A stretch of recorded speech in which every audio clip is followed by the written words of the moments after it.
Good afternoon, everyone. Or maybe it's evening or morning where you're at. I hope you've had a productive week. And we got some news to chat about. The new Nikon 800mm f 6.3. So many people in the different forums are saying it's not a professional lens because it's a 6.3. So we'll talk about that today with anybody that wants to chat about it. Hopefully, you guys caught the live stream last night, Vahography's show with Lavina. What a lovely woman who is very passionate about photography. It was great chatting with her. Great seeing everybody in the chat. Let's see.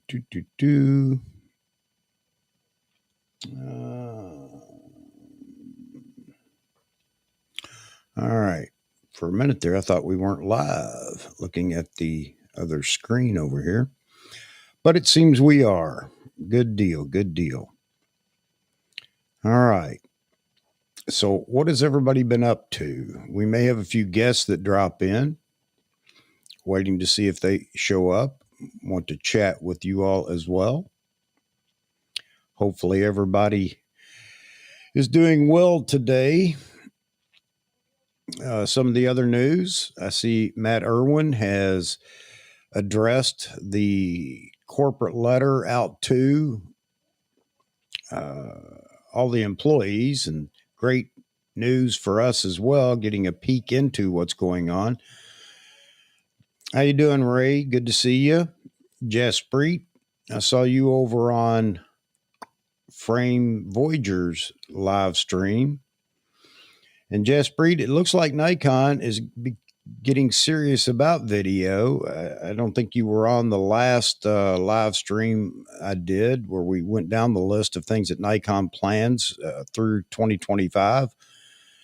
But video seems to be a big part of it. So I'm sure that's making you happy. It makes all of us happy, really. Gustavo, good afternoon. We'll give everybody a chance to get in here and see if any of the guests arrive. I know Jeffrey's out for right now. So he may join us a little bit later. He's always a welcome guest in here.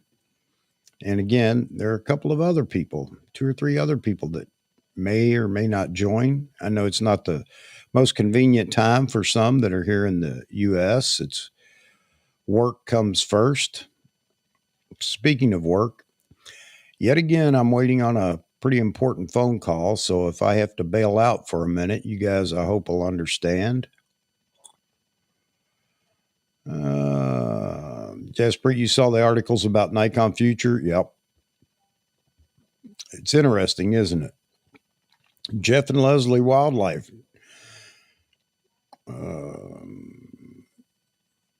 Okay, no problem. In and out. So, one of the things about this afternoon stream is I think some people just come in, pull the show up, and then listen to it in the background, which is absolutely fine. I mean, again, we're more about discussion of topics than being a visual show. That's a good thing for me.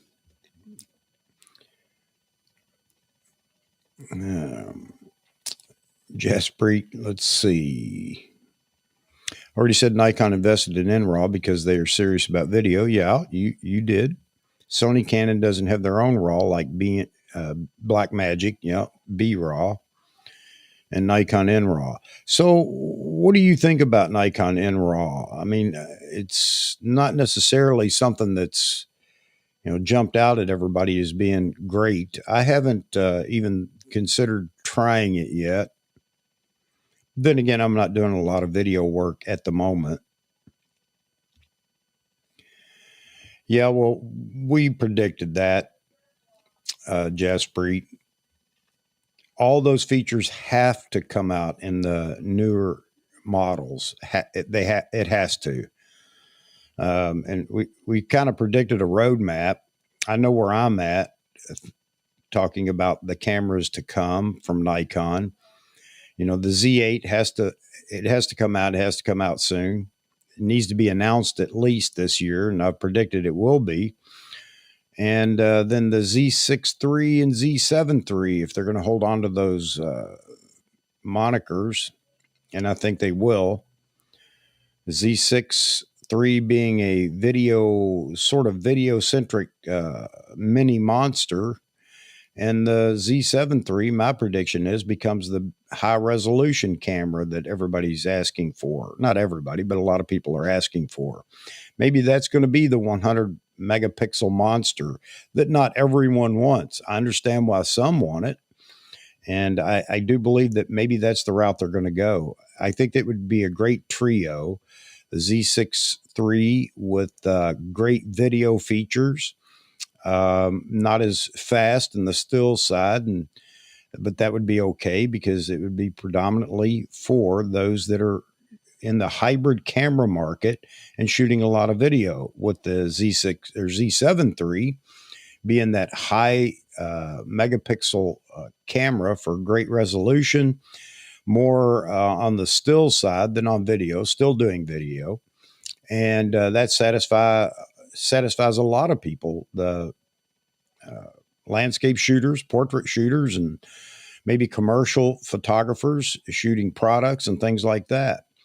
And then, of course, the Z8, the do-all, just like the flagship. The flagship's always going to be the do-all, but it may not do all as well as the Z6 III, Z7 III.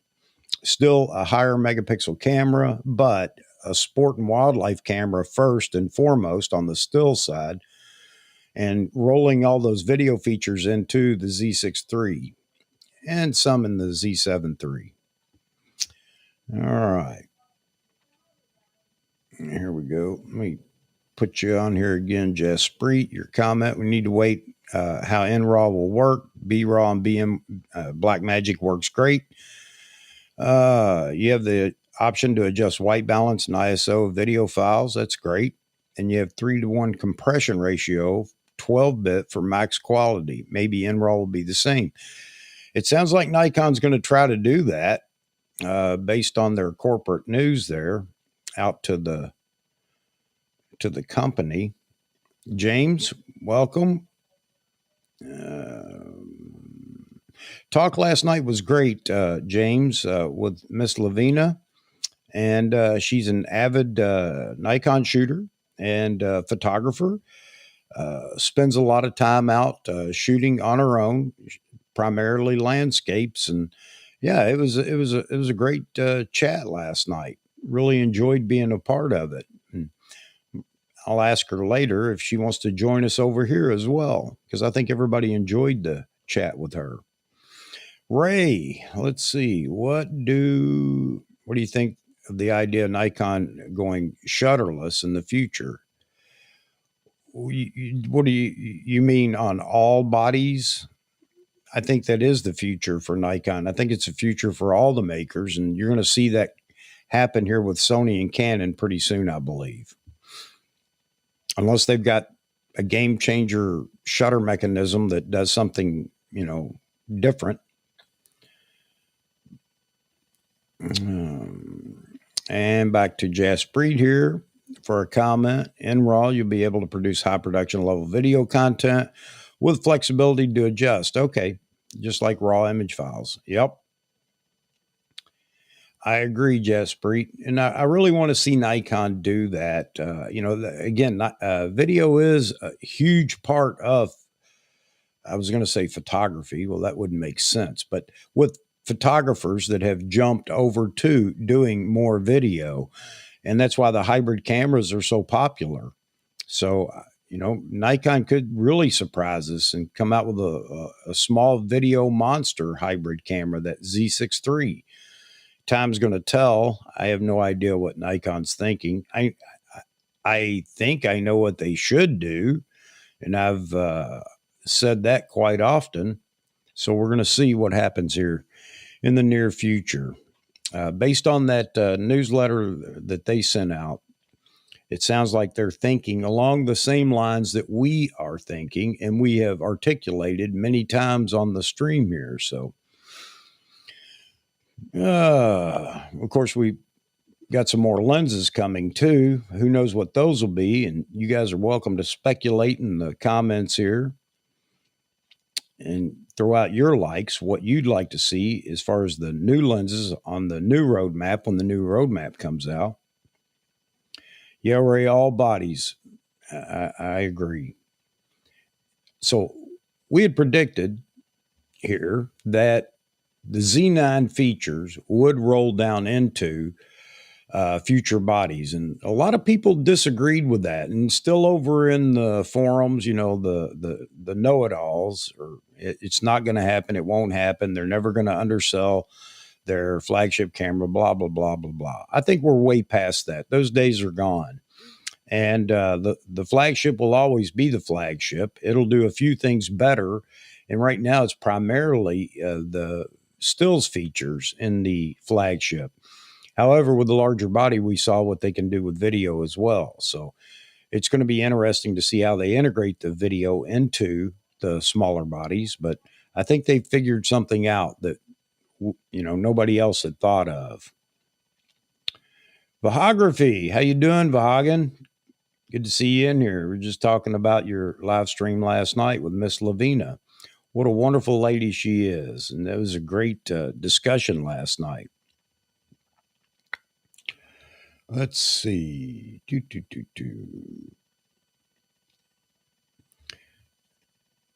So this is a good comment here. R5 is expensive, the Z7 II and D850. So what they have in the price range with similar resolution.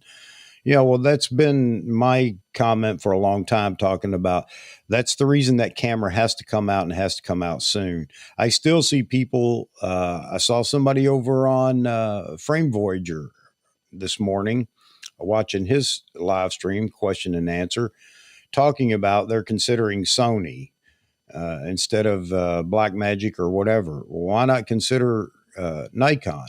Well, we know that Nikon has, great video function in the Z6 II and Z7 II, but nobody else recognizes that yet. And that's why we need that fill that gap where the R5 and A7 IV sit, so that everybody begins to wake up and see that Nikon's offerings are as good or maybe even better, especially when we're talking about video and hybrid cameras. So yeah, I expect that, Nikon's on top of that now. They understand how important video is.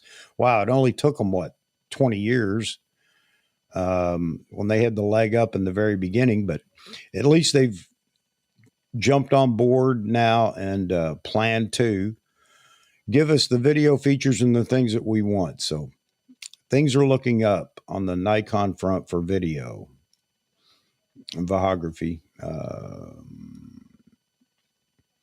Really productive and inspired me to go out and just shoot for myself. Absolutely, Vahagan. I agree with you. She inspired me as well. I mean, considering what she does, full-time job, and still enjoying photography and going out on weekends by herself and doing a lot of traveling to chase the venues that she wants for her landscape photography. So yeah, absolutely.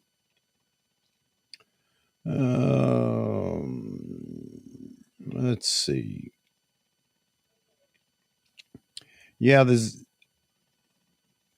you think it'll be the Z7 III that really stacks up against the R5?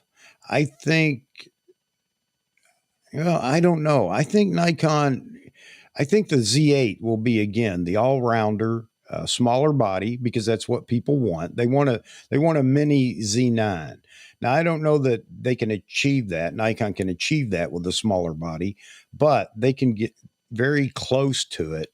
And the Z9 will be the complement to, I'm sorry, the Z8 will be the complement to the Z9. That's my prediction.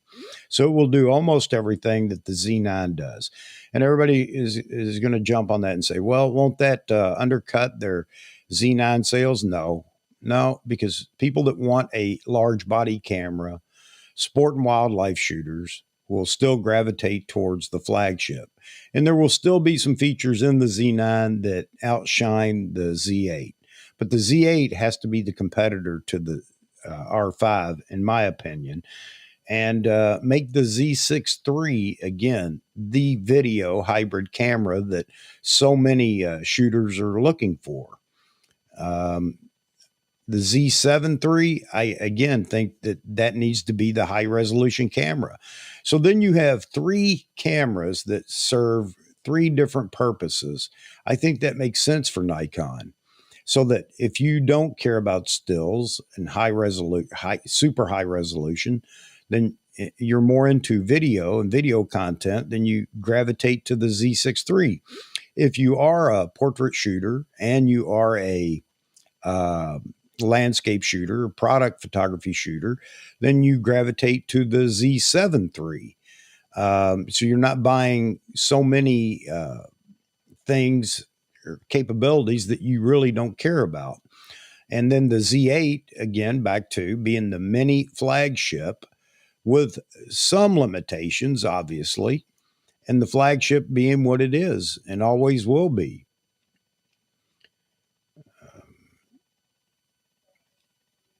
Oh, Mike, I saw you come in earlier and I didn't recognize you then or say anything then. So, hello. Good to see you. Albert, good to see you.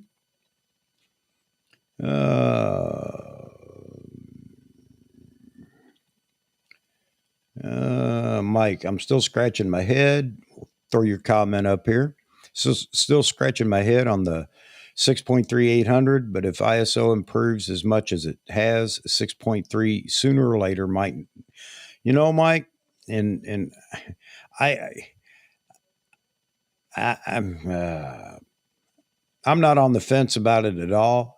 A third of a stop of light isn't that significant, in my opinion.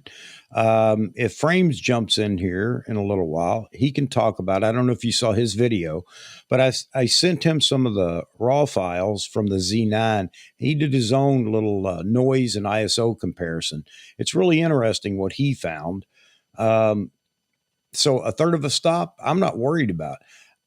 I'll tell you, I think that Nikon hasn't given us a hint of them building a 800mm 5.6 lens. I think because they're that confident that this 800 is definitely going to fill the bill. I know people are worried about the price, meaning if it's that cheap, it can't be good. I disagree 100%.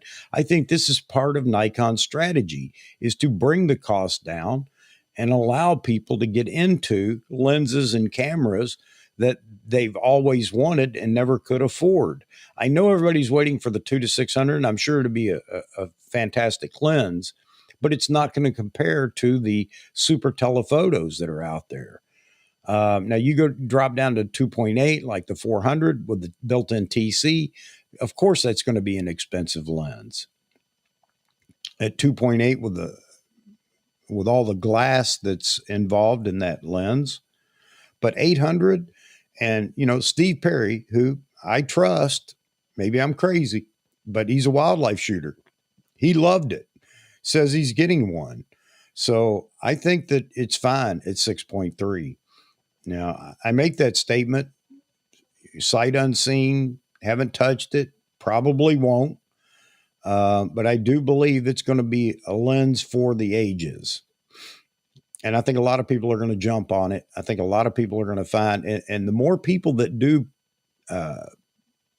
pick that lens up, the more people that own it, the more popular it's going to become over time. The only thing about 800 millimeter is you are limited on close focusing. I mean, 800 millimeter, you're going to fill the frame pretty quick as objects move closer to you. So that's one of the issues with having a prime telephoto.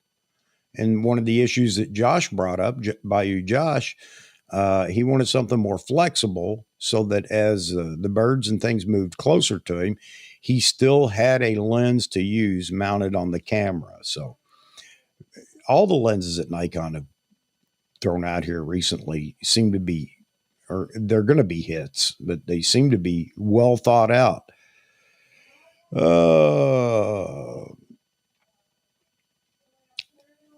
So Mike talking about volleyball here. Really happy with the Z6 II in a cave at ISO 4000. Yeah.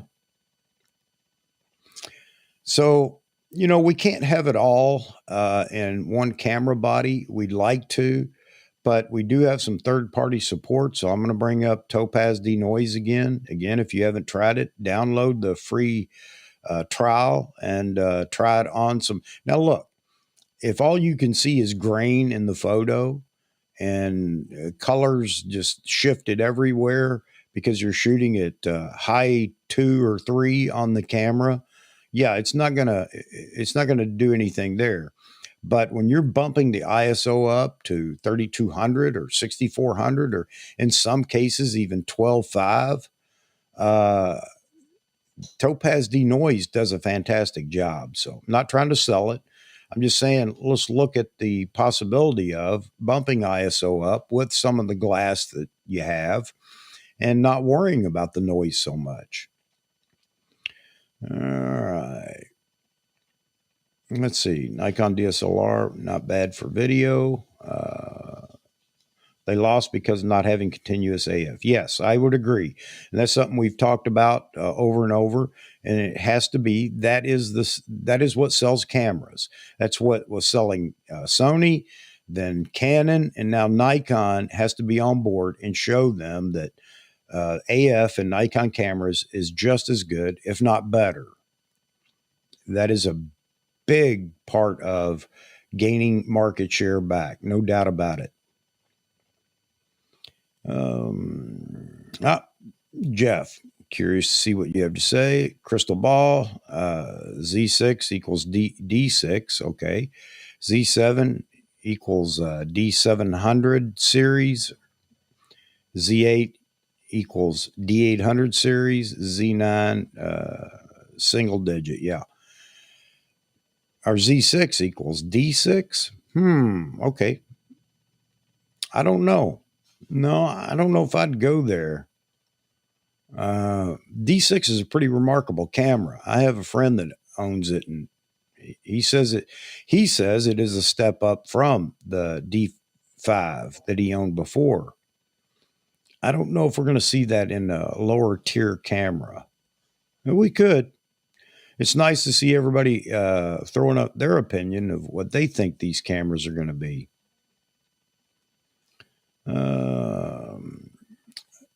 Z7 III sensor will be able to produce 8K video. Yes, it will. And it can compete against the R5, which is also 50 megapixel. Well, are you assuming the Z7 III will be the standard 45 megapixel sensor? See, I'm thinking that because so many people seem to want a higher megapixel camera, Nikon has the opportunity to do that with the Z7 and not hurt, everybody at the same time, because not everybody wants the higher megapixel camera. So yeah, at 100 megapixel, obviously it could do 8K. Well, it could do more, but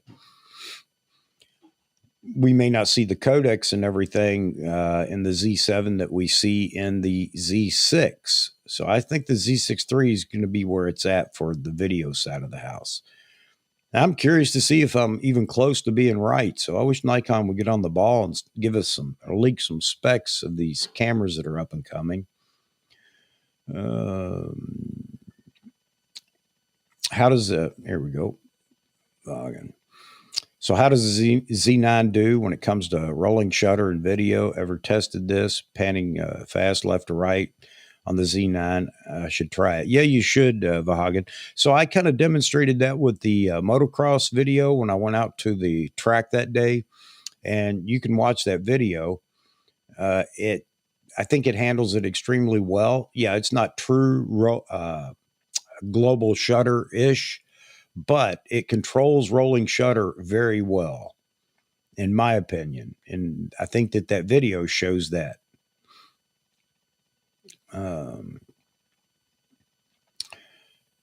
Good, man. Still waiting. Oh, Need my Z9 ordered 1031 from B&H. Yeah. Yeah, I know a lot of people are still waiting. I wish that would pick up. I really do. Maybe with their latest newsletter, they realize now they've got to up production. And then we can go through the conversation about how small the company is and everything. But they need to up production on the Z9, no doubt about it.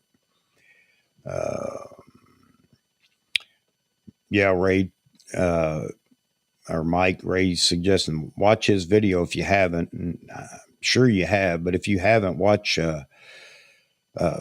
Steve Perry's video when he's testing the 800 millimeter. He's extremely happy with it.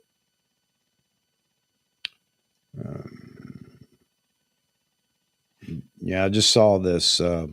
Just saw the headline on that.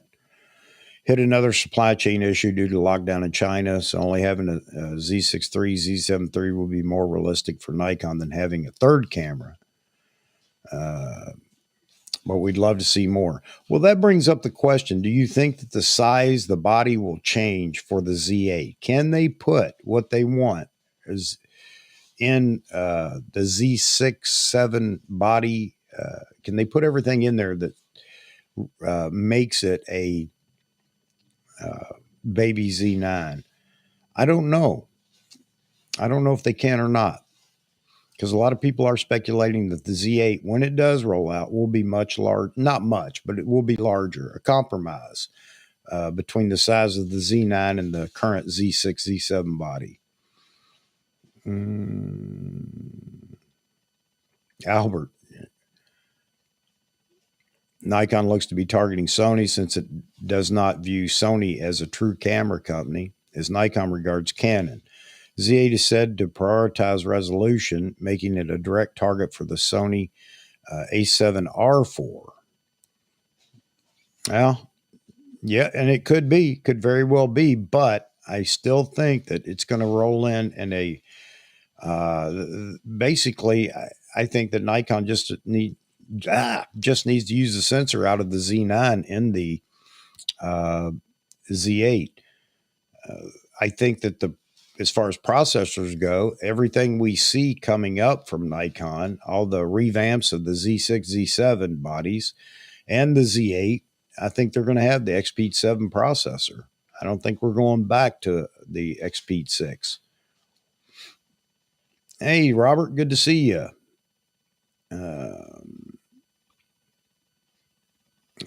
Let's see. There you go, Biography. Jess Breed answering your question. Question for everyone. This is always good.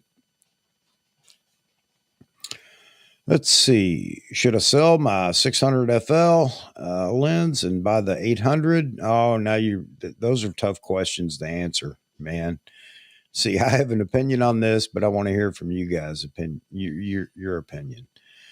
That's a tough one. Like we had a talk not long ago, Vahagan, and as I told you, if I had the 604, I'd probably hang on to it for a while.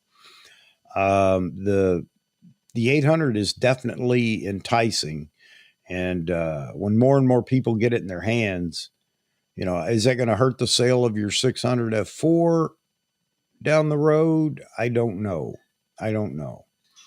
But you got a great deal on your lens, so I don't know how much it would hurt you if you wanted to sell it down the road. That's a tough question. Of course, being lighter, more agile, the 800, that may be enough for you to say, well, I'd rather have that than the big and bulky 600 F4. You guys give him some advice. Tell Vahagan what you would do.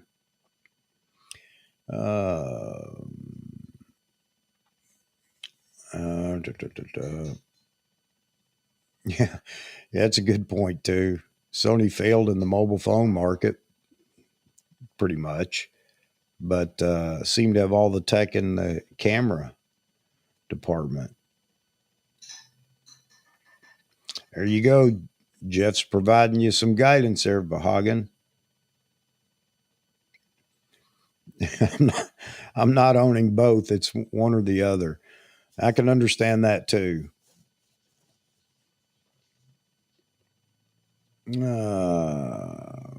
Moz man, I didn't recognize you when you came in. Sorry, didn't say anything. So welcome.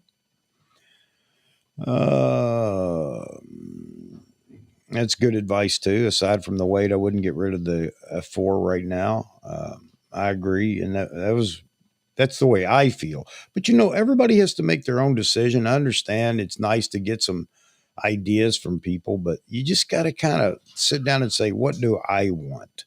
And there's nothing wrong in the decision you make. That's the great thing about it. And you can't let anybody else influence you on, well, you shouldn't have or whatever. Hey, it's my decision to make. And, you know, there it is.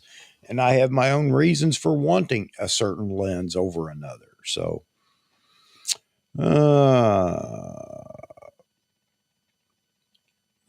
Jeff, you think the Z6 will be the D600 series?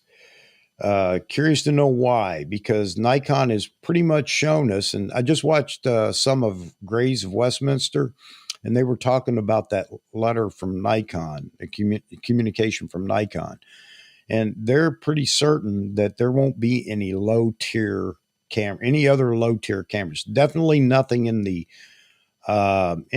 what we would consider entry level. In other words, no D3000 series cameras coming out. Nikon's going to concentrate on the higher end, but we knew that because we heard that last year when they were announcing the Z9 that Nikon's out of the cost cutter Walmart camera game. It may be a shame, but they have their reasons for wanting to do that. We've discussed that several times. Photo Me Ike's been in here talking about it as well. Nikon needs that D3300 type camera to get people to the Nikon brand. Evidently, Nikon doesn't see it that way. So it'll be interesting to see what they do. Yeah, I think the Z5 is as entry level as we're going to get, Ray. And I think, if you're looking at entry level, that's it right there.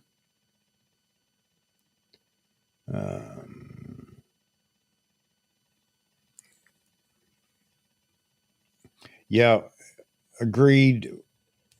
Vahagan, the weight on the 800mm 6.3 is definitely one of the things that is going to entice a lot of people to it over a maybe that moves some of the people off of their 600 f4 and they've been holding out for to jump into the mirrorless game. Maybe that 800mm is enough to get them to jump too.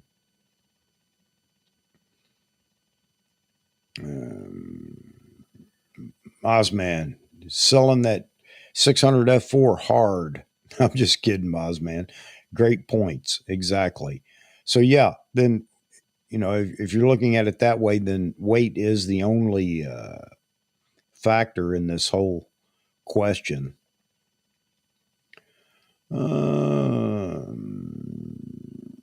Yeah, 600 needs to be on a gimbal, no doubt about it. Now, again, I told you guys before, I've shot some of the races, motocross, at some of the large venues, and I have a friend that shoots with that 600 f4 out at the motocross tracks, and I wouldn't want to. That's one lens I wouldn't want to hump around all day long. So when people, if they complain saying they can't shoot a wedding all day long carrying a 600 f4, that I understand, but not with the cameras we have now. Their shoulders hurt and everything else. Come on.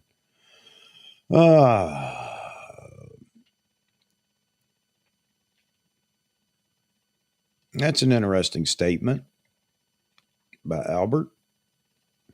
Sony relies on too many third-party producers, making coordination difficult.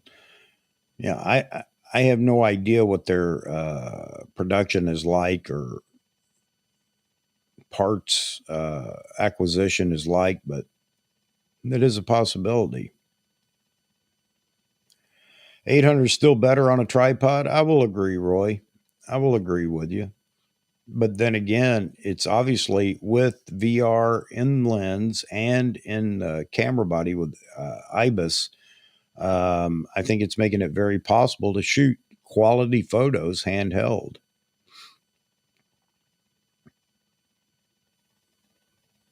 Here we go. I, ah, haven't met you yet, sir. What is Sith since 81? Okay. When using external recorder on a Z9, will it record 8K? Specifically, the Adamus Ninja 5 Plus. It should, but there's no need to. I mean, well, wait a minute. You don't have to, but you may have a need to because you don't want to invest in larger cards and everything else to shoot 8K. But yes, with the Ninja V Plus, Ninja 5 Plus, you can record 8K externally, that is.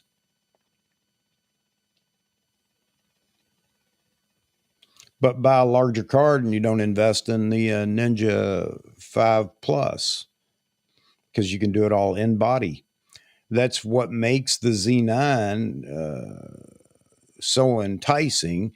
A lot of people said it's not a game changer, it's not groundbreaking, blah, blah, blah. However, if you look at just the video capabilities in the Z9, being able to shoot in body, and the fact that we're still waiting on the firmware update for ProRes RAW at 8K and 4K and so on and so forth, that's one of the game changers. And you can bet Canon and Sony are on it. It's coming in their cameras.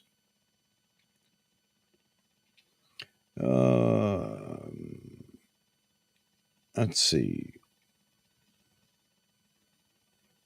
So Gustavo talking about having to crop even with the 600 millimeter lens. So, another reason for the 800 millimeter. It may not apply to everybody. And I know Bayou Josh talks about, get closer. And, but he caveats that with a lot of times you can't get any closer. And that's where you want that extra reach.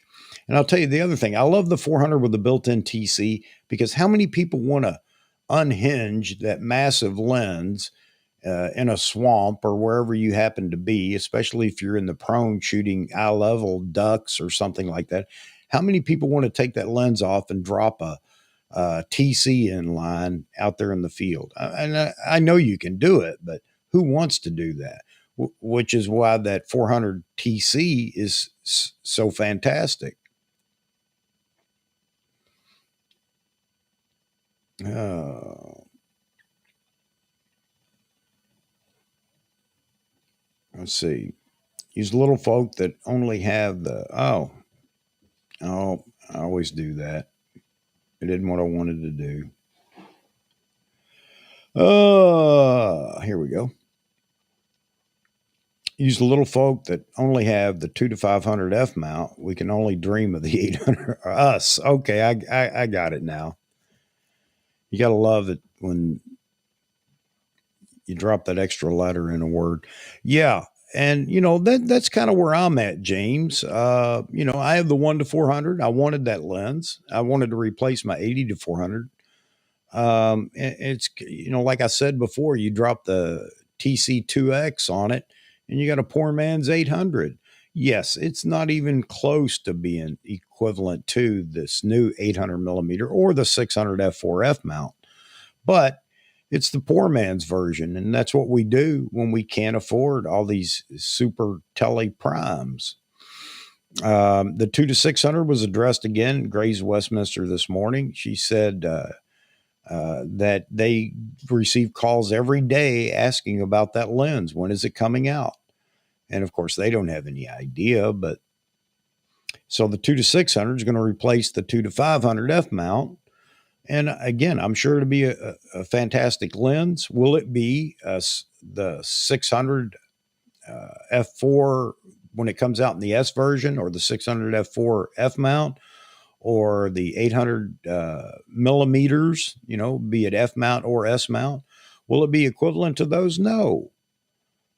But still a fantastic lens that takes great photos, and it's affordable. And we hope it is, and I believe it will be.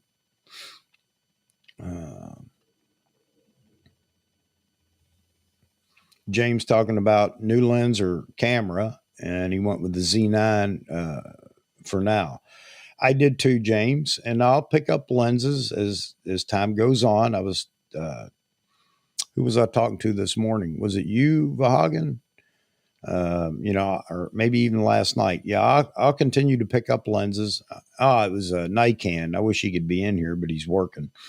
Talking to him about, my priority for lenses now is one, a portrait lens, and waiting for the 85 to see what it's like, and the Trinity.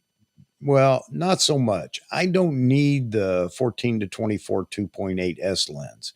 I have the 14 to 30, which I'm using right now. That's what you're watching me on. And I'm happy with that because I don't shoot that wide that often. I think the 14 to 30 will work out great for me. But I do want the 24 to 70S and the 70 to 200S.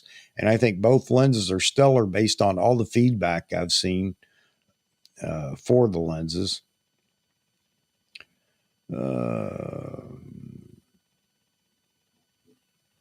Yeah, this was covered by Frame Voyager this morning, talking about it. He's still interested in the Z9, its video capability.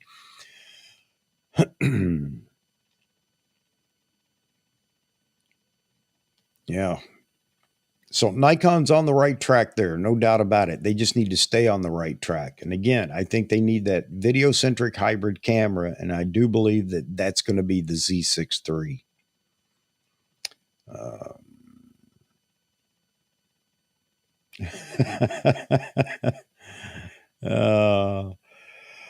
It would still be a stellar lens, James, on your Z6, but you're right. It wouldn't be the wildlife photographer's dream setup. You're absolutely right. And back to the setup that you're watching me on right now is the 14 to 30 on the Z6, which, by the way, is a fantastic camera for this. I don't know that I'll get rid of this ever. It's just perfect for doing things like this, live streaming and such. 800 is still a mostly small bird lens. Whew. Yeah, but I mean, what are your options for larger? You can go to Canon with their crazy buy house price. What is it, 1700mm or whatever? And Lord have mercy, birds in flight, forget it. I mean, the field of view on that thing's got to be what, at 1.5 mil or degree field of view at that focal length.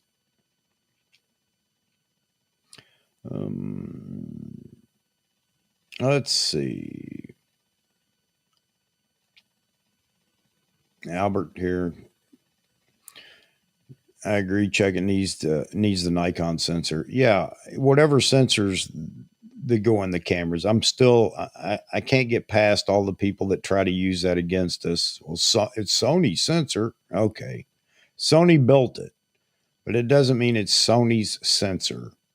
They don't just buy off the shelf. Hey, what you got up there, Sony? Yeah, I'm interested in that one there. Oh, that's the one you're using in your camera right now. Well, what's below that? That's the one I want. No, that's not what's going on at all. But Sony fanboys want to continue to poke us with, well, Sony builds the sensor. Well, there's a difference between builds and designs. All right.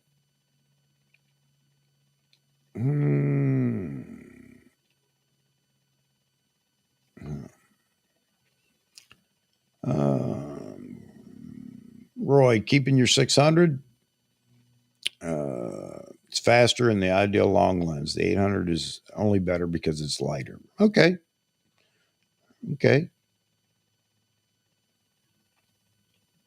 I can go along with that too. But if you don't have a 600 f4, and this is why I brought up when I talked to Vahagan about it, if you don't have a 600 f4, which is the best route to go? My opinion, that 800 millimeter.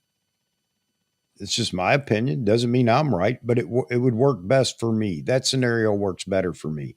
If I had a 600 f4, like I said, I'd hang on to that thing for a while. Uh-oh. Yeah, Vaughan has an opinion. Here we go. No, I'm not going to hate you, brother. No way I'd hate you. Uh, not happy with the bokeh on the 800 Okay, from what you've seen so far, or you mean, yeah, I don't know. Um, that's a tough one to judge. And as this lens comes to fruition, I think we'll be able to judge more fairly and see how it does. Because remember, the bokeh behind the subject is dependent on so many things, not just the focal length. So it'll be interesting to see. But I do bring up again, Steve Perry said he loves his 300 the 300 and the 500 PF lenses. They're both F mount. He loves them. And he loves this 800, and he's going to pair it with the 300 and the 500 and take them on Safari or something. I can't remember, but you guys may remember what he said. So that's how confident he is in this lens. And hands on, obviously, is so much better than watching somebody's review because you can test it in all scenarios and see how the bokeh is. But I'm going to guess, now, I may be wrong, but I'm going to guess you set the 800 up and the 600 f4 up, shooting the same subject, because then you have the same distance to subject and distance to background from the subject. I'm going to bet that it's very comparable bokeh. So, but we'll wait and see. But, Vahagan, I would never tell somebody, hey, you shouldn't do that. I can only tell people what I would do. And I certainly would never hate you, brother. Um, Gustavo's still waiting on his Z9. Man, I wish they'd come out a little bit quicker. Sony also failed in the laptop market. It didn't, it sounded good. And a lot of people did jump in on the Vio system early on, but it seems people moved away from it now. And that's Sony's brand name that sold a whole lot of stuff for Sony in all the other tertiary markets out there, or tertiary product development. People bought a lot of Sony things early on because it had the Sony moniker on it. And then they found out that there are much better and more affordable brands than Sony. And I think that did hurt Sony in several of their ventures.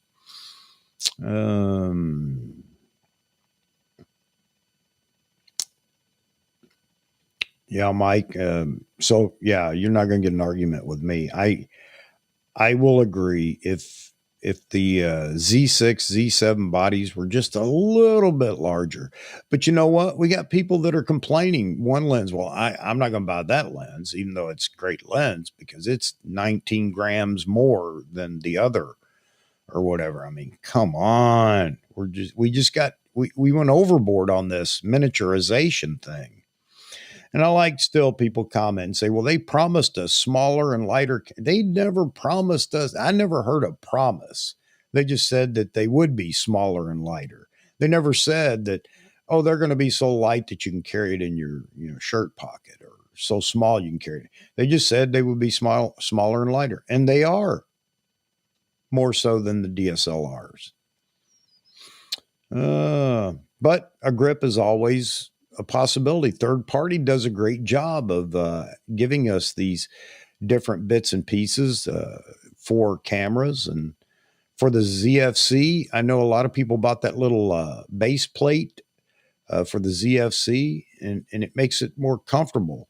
But with the ZFC, you're expecting it to not have all the ergonomics or the comfort of a larger camera. So you expect that right off the bat. Well, the Z6, Z7, and all the other brands and their models, you do want some comfort in the grip.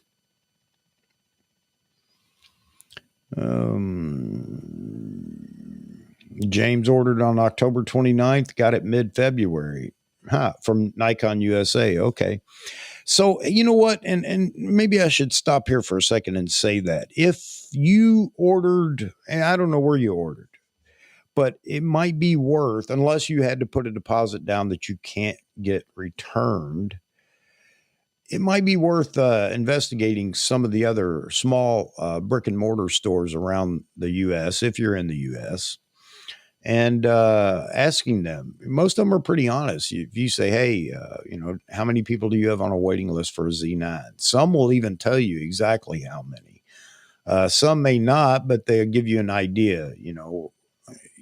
If you order it, pre-order it here, or get on the list here, your possibility of seeing the camera in the next month is pretty good, or whatever. So I wouldn't just hold to one camera store that you may have ordered from. I would definitely search around and see if I couldn't find it where it might ship a little sooner. Like I said, for the D800, man, when that camera was announced and it just turned into it was crazy waiting on that camera for everybody. And I didn't have a relationship with any camera store at the time. But what I did is literally downloaded all the authorized dealers in the US and went down the list, calling them one at a time. And I found a store that had one. And I got it, within a week of the announcement that way. Or well, it wasn't a week, but as soon as they shipped, I got my camera in the very first shipment. So it just takes a little legwork.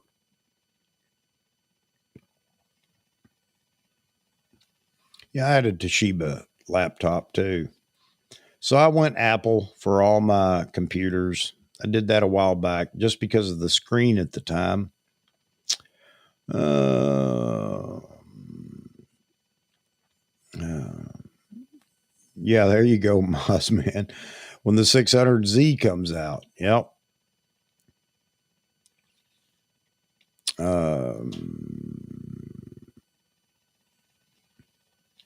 Well, true enough, and it's going to be interesting. I see what you're saying here, Moz man. That'll affect the resale price of your F mount 600 F4 more so than the 800. I think you're right there somewhat, but let's see what the 600Z lens is. If it's a PF lens and they stick to this pricing strategy that they have right now, well, would that mean it's still a F4, or could they build a 600 f5.6 Z mount lens? I don't know. It's going to be interesting to see. You still have people thinking or saying that it's not thinking. They're stating it's going to be a 600 TC, 604 TC. I don't see that happening, although it could. And I won't say right now whether it definitely won't or will. But so, yeah, we got to see what the 600 millimeter is. And I think that plays into what you're saying here, Moz man. If it's a $17,000 lens, then, there will be people that buy it. Don't get me wrong. But yeah, and it will affect a resale price. But I don't know. What are your thoughts on what that 600 is going to be? Mike, 6'1", kind of large hands, had to buy a small rig grip to add to the grip on your, is that on your Z6 or Z7 or ZFC? Mike, I can't remember which camera body you had. James, he likes the battery grip on his Z6. Okay. And we won't go into all the fro comments and things about how terrible it is. Nikon didn't allow controls and blah, blah, blah on a battery grip. Oh,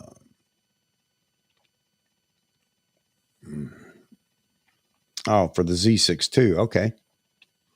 All right, Mike. so the pinky won't be off the bottom of the body. And funny thing there, as I read comments, as it's been going on with the Z6 and Z7 bodies, talking about, my little finger doesn't fit on the grip when I grip the camera body.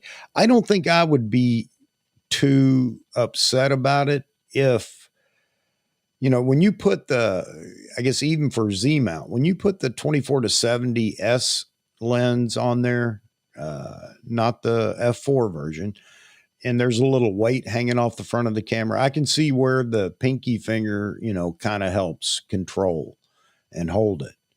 But, for those that are just using it for vlogging, blogging, whatever we call it, I don't know that it would be such an issue, but I understand large hands. It's just kind of hard. You get the fat finger thing too, trying to reach buttons or press buttons or whatever as well. Um, five. Let's see. Okay, let's see. Roy, now that there's an 800Z PF lens, I'll be watching the price of the 500 PFG lens.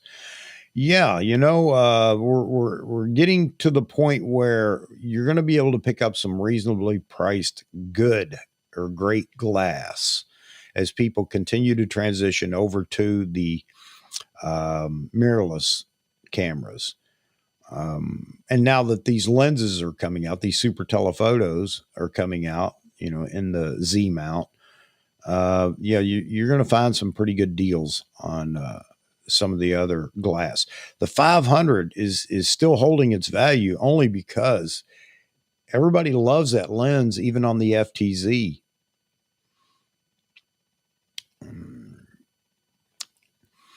And Mozman, Vahagen or Chuck, have either of you purchased an L bracket yet for the Z9?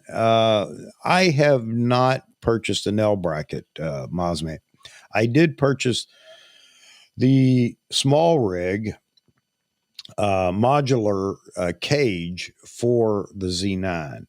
Okay, it's it's fine. It's very sturdy and everything else. But I find that a couple of the buttons are hard to reach. We're in trouble. A couple of the buttons are hard to reach. Let me finish this real quick, Mr. Photo Me Ike. Welcome to the conversation.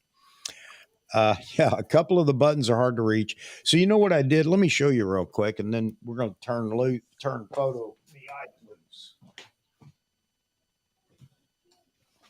Instead of leaving the entire cage on, I just used the base plate. And you can't see it. It's not going to be visible. My terrible lighting for products here. But anyway, I left the base plate on the Z9, and that works great. I like a full base plate going all the way across the camera. And yeah, the other thing is it has an Arca Swiss mount on that base plate. So I bought a whole cage to use the base plate only, but it works great. Photo Me Ike, give us some words of wisdom. A wise man said, "Don't ever trust these." No, Oh, it's cheaper to keep a chase a check, never chase it. oh. um.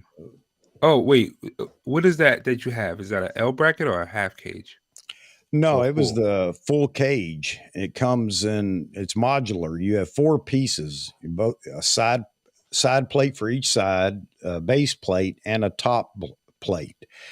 And you put it on the camera, and it all connects with the screws that they provide. Actually, it is a decent cage. Other than it's kind of hard to get to a couple of the buttons. One is the ISO button, which is aggravating, and Oh the yeah, other is not needed as much as the little AF mode button on the on the side, yeah. side. Yeah, Yeah, you know, yeah, you know, I don't. but I never even use that. Which, yeah, like that's one thing I appreciate Nikon about, and again, it could be a bias towards me just being a DSLR shooter, is that they have dedicated buttons because I know everybody, worries about customization, But I like that if I pick up my Z9 and then I grab your Z9 or rent a Z9, all of the buttons do the same thing. Right. Whereas like typically, and this is mainly like a Sony thing, but like they're all like FN buttons, like F1, F2, or C. It's like C1. So you never really know what the button does because people will get them and then switch them out to make them do certain things. Whereas with Nikon, the ISO button is for ISO, right? And Sony has those controls too. On the back, they have like the ISO and things like that. But like the focusing switch on the side of the Z9, that's like just set for just focusing. I think that's cool that that exists. So that way, no matter what, if I pick up a camera and I'm like, oh, how do you do your focusing? Well, here's the button right here for focusing. So I know that this is going to do that. This is going to be for the mode. Things like that that I appreciate that because I'm somebody who uses a lot of different cameras, and I'm just like, where's the ISO and where's the shutter at, and how do I change the focusing? Those are the three things that are most important: Yeah. is the focusing, ISO, and shutter speed, and Yep. aperture. The rest of the stuff, as long as it's in RAW, I can figure out later. You know, I can do all that, figure all that stuff out later. But Right. you know, Yeah. Somebody just said something about the small rig bracket, the L bracket, that, you know, some people had an issue with it. Yeah, you have it, it's what don't I you? use. Yeah, I have one right here. So you know that they stopped selling that model, and I guess they're developing another one because of that flexibility in it or something. I don't know. I haven't used it. I'm I just. love it. It works great. I love it. Now here's the thing, right? I also have the one for the Z6. I love that one as well. Hmm. Yeah, I have the But what cage I for liked my about the Z6. Z6 one, what I liked about the Z6 one is you can extend the L. This one you can't extend, which I was kind of thrown off by that. Hmm. But you can't, like, this is stuck like right here. Yep. Like you can't. Whereas the Z6 you can loosen this piece and then this can like go out a little bit. So Right. sometimes I'll use as an extra grip. Like I'll grip this side and then I'll grip this side and then use it like that. But you can't do that with this one. But otherwise, I only really use that thing to mount my Atomos on. I don't necessarily need an L bracket for what I do. Yeah. Yeah. Well, that's the nice thing about the Z9 is you're right. You don't have to mount all those peripherals on it. If you are going to do that and kit it out as a video rig, then yeah, a cage is something you'd want. But yeah, And go ahead. well, I was gonna say, and speaking of video rig, I came across, I posted it in the Nikon mirrorless side, but it was a video where like Nikon had like given a camera to like a filmmaker and they shot like a music video with it, and they did a really good job like with the video, and like the footage was clean, and it's always nice to see um actual filmmakers using the Nikon and showing what the Nikon can do, because Hmm. like as much as like we might dabble in video, we're not filmmakers. So I Right. think we talked about it before, like a YC Imaging or a Maddie or Peter Hurley. Peter Hurley's out of the question. Not Peter Hurley. Peter McKinnon. He's out of the question because Right. he's Canon. But Yeah. some of these guys who are really good at video, James Matthews, like they could actually take and do some really cool stuff. They just haven't gotten their hands on it. So I thought it was interesting that they gave it to these folks who I think they normally shoot like Canons or Aries or something like that. And it was like, yeah, Yeah. we're trying out the new Nikon Z9 for the video. And it was like, yeah, and it had mainly good things to say. There wasn't really very many complaints. And then most of the time, most of the people who do complain, they might complain about the codecs or, well, I don't like how this codec is, or, the log file is a little, blah, blah, blah. But overall, Yeah. no issues. Yeah, I mean, the only thing that they did for the launch, as far as video, which was impressive, was Jerry Gionis doing the music video that he did. That was great. Yeah, and that's great. But Jay Jones is a photographer, right? Right? So him shooting a music video and in that setting is cool, but nobody cares because we're all No, photographers. So I agree. You need the prominence of being a video creator, yeah, to really carry it. Vincent Vincent Laforet, he's the guy who made the Canon 5D Mark II cool. Like when he did that video, that night reverie video with the Canon 5D Mark II, it Hmm. took off because it got Yep. all of the. Now that moment, that moment's not gonna happen anymore because that was like a revolutionary thing. Somebody using the Right. camera to shoot a real video. So that's not a thing, but that was the idea. Is like you have this prominent filmmaker who took this DSLR from this company and made this thing. It's like what? everybody wants it now. So Nikon needs one of those type of. They need a Vincent Lafayette or somebody to take the Z9 through and say, hey, this is what this thing is capable of, and if you're doing a film, because it can shoot 8K, is going to be able to shoot 8K raw for Yeah. $5,500, and it's like, well, if you buy a red camera that's shooting 8K for 7,000-8,000, or you could buy the Nikon and get Yeah. autofocus, and so it's like, No, you're absolutely right. And with Nikon's way ahead that they just announced, and I'm sure you've seen the slideshow from Nikon. It seems 50 like lenses by video is definitely 2025. on their radar, and maybe they're Yep. targeting some, like you say, prominent video people for Yeah. what's up and coming. I hope so. They By can't you, they can't Josh. I ignore the didn't say space. hello, buddy. Go ahead. They can't ignore the space any longer. Like, it's just No. video is becoming a bigger and bigger, like, status, and if like the two are merging very much so, especially with cameras like the R5C and A7S3. It's like you can't like just say, oh well, it's just a little thing that people do. No, people, real filmmakers are picking up these mirrorless cameras and SLR and creating films with them. And again, we talked about this. Nikon doesn't have a cinema line to protect, so they can go all out. They can put Yeah. 8K 60 raw in the Z6, Z9, and not care. Like, whereas the 7.4 crop 4K 60. Yeah, and Yeah. they could have made it to where it didn't crop, but Yeah. then you wouldn't need the A7S3. Oh man. What So yeah, Nikon needs to do Jaspreet is, talking about NRAW and DaVinci Resolve and hmm Nikon. Yeah, you're absolutely right, Jaspreet. And you've been a proponent for the video side in Nikon, no doubt about it. And I'm glad to have met you and see that you're pushing that hard because again, it's something I was kind of laughed at a year ago when a couple of years ago when I made a video talking about Nikon needs to jump in the video realm and tackle hmm that. They were the first. Why is it that they dropped the ball and went the other way? I think it was because of the fan base or the old timers in Nikon, for still shooters. But yeah, anyway, and it seems that they've I'll addressed it. I'll give them credit. Like, the Z6 was a great start, and the Z9 is even better. So like the Z6 with the 12-bit raw, and the Z9 with the 8K and the 8K raw, like, they to be fair, they're not giving us features at all. So like, All right. they are trying. I'll give them that. Like, Yeah. they're putting the specs in the cameras. It just needs to be supported more. The whole idea. Yeah. The Nikon person. Hold up a Photography. second. Pause this. So yeah, I know Jaspreet, you may not be extremely happy, but you have to be happy with the fact that Nikon's addressing this now. So, and they're doing a pretty good job. So, by you, Josh, man, I'm sorry, you kind of entered at the height of everything going on here, and you're just waiting for that 400 TC to arrive, and then the 500 PF is going bye bye, I guess. Is that what I read earlier? Saw in the comments here earlier.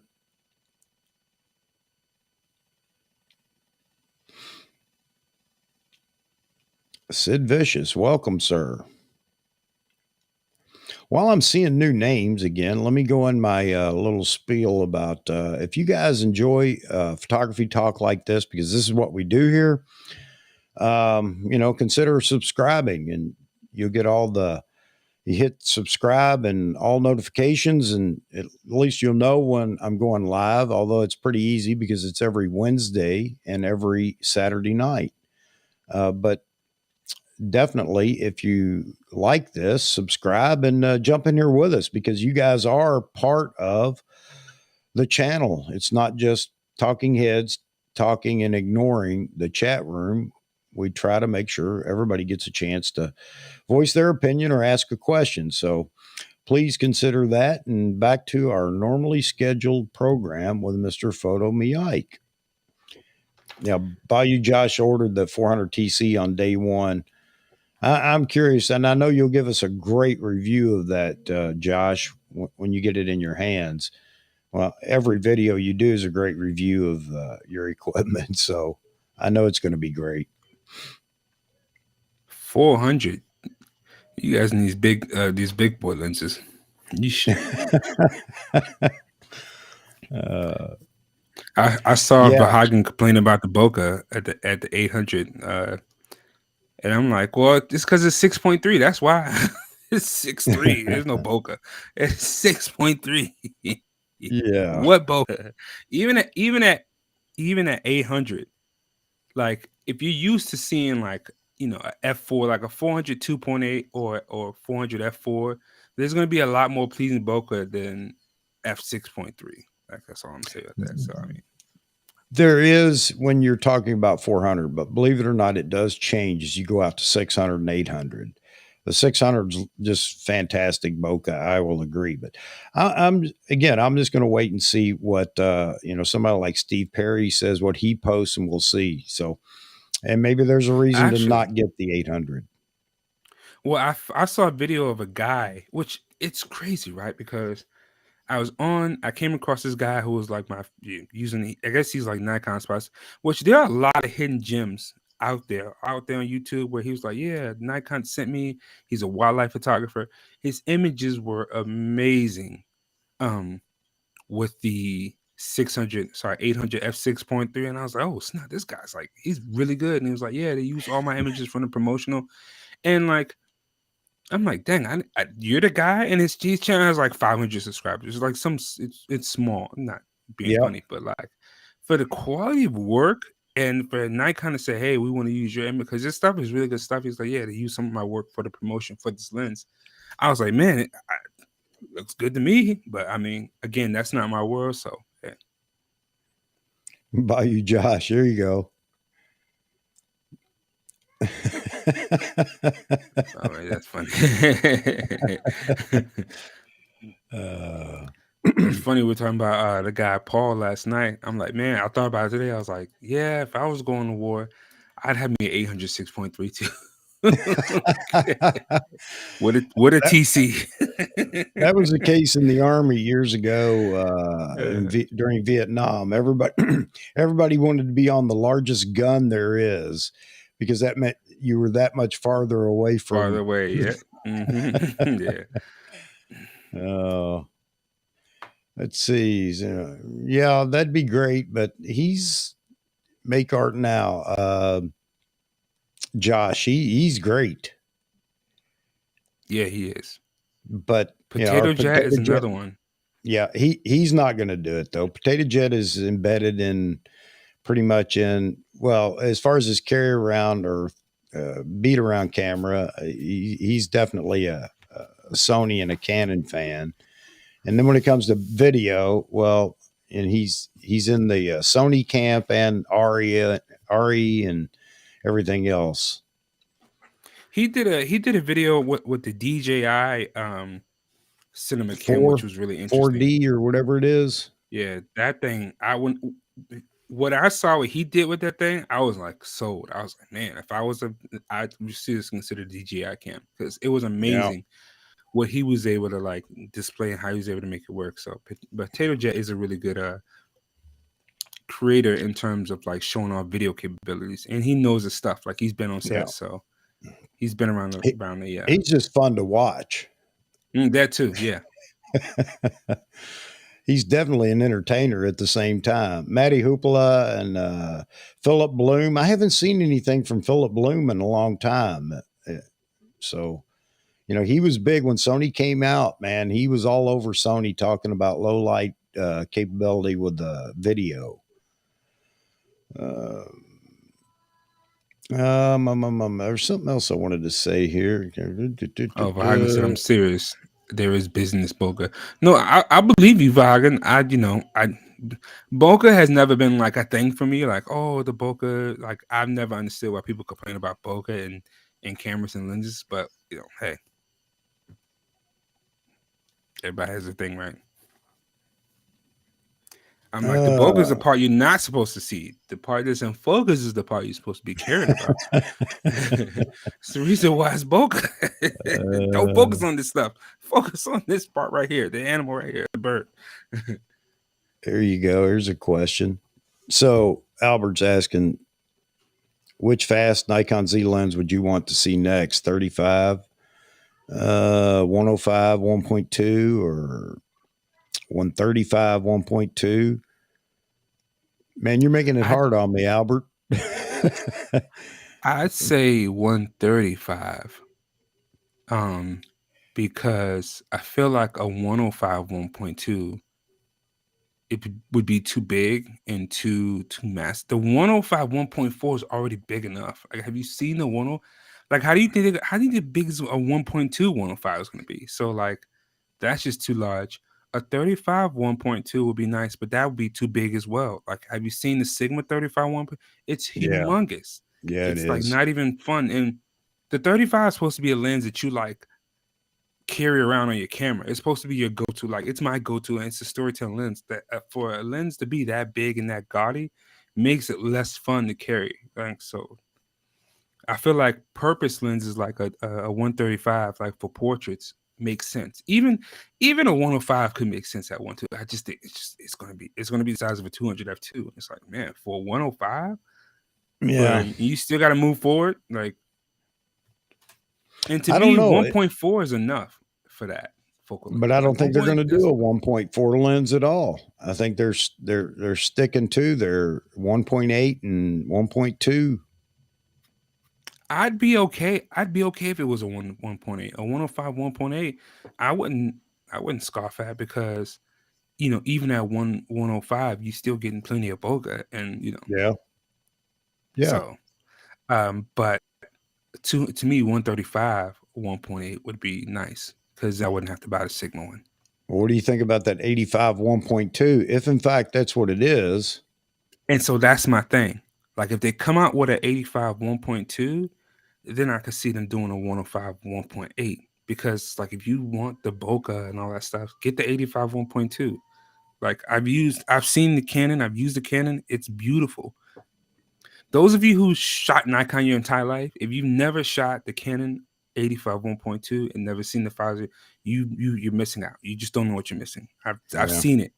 And I've literally looked on KH, like, how much is a used EF 85? I'm like, ugh, this is still expensive. It's still almost $2,000 for an EF 85 1.2, an EF yeah. version. Robert, I agree. I think you're right on that. That 800 is going to be something, really something. But we'll wait and see. We'll wait and see. Uh, Yeah, based on that price, the bokeh can be busy, because your money is going to be busy in the bank, returning you. uh, It's an extra. What is it, like half the cost? The other one's like 14,000 versus 6. yeah, That's eight. That's an $8,000 difference, bro. Are you kidding me? yeah. Those bokeh balls can do all they want in the background. Got extra 8,000 in my pocket. Sid Vicious. The price for the 800 is just good. It is. I mean, it's tough. Mm-hmm.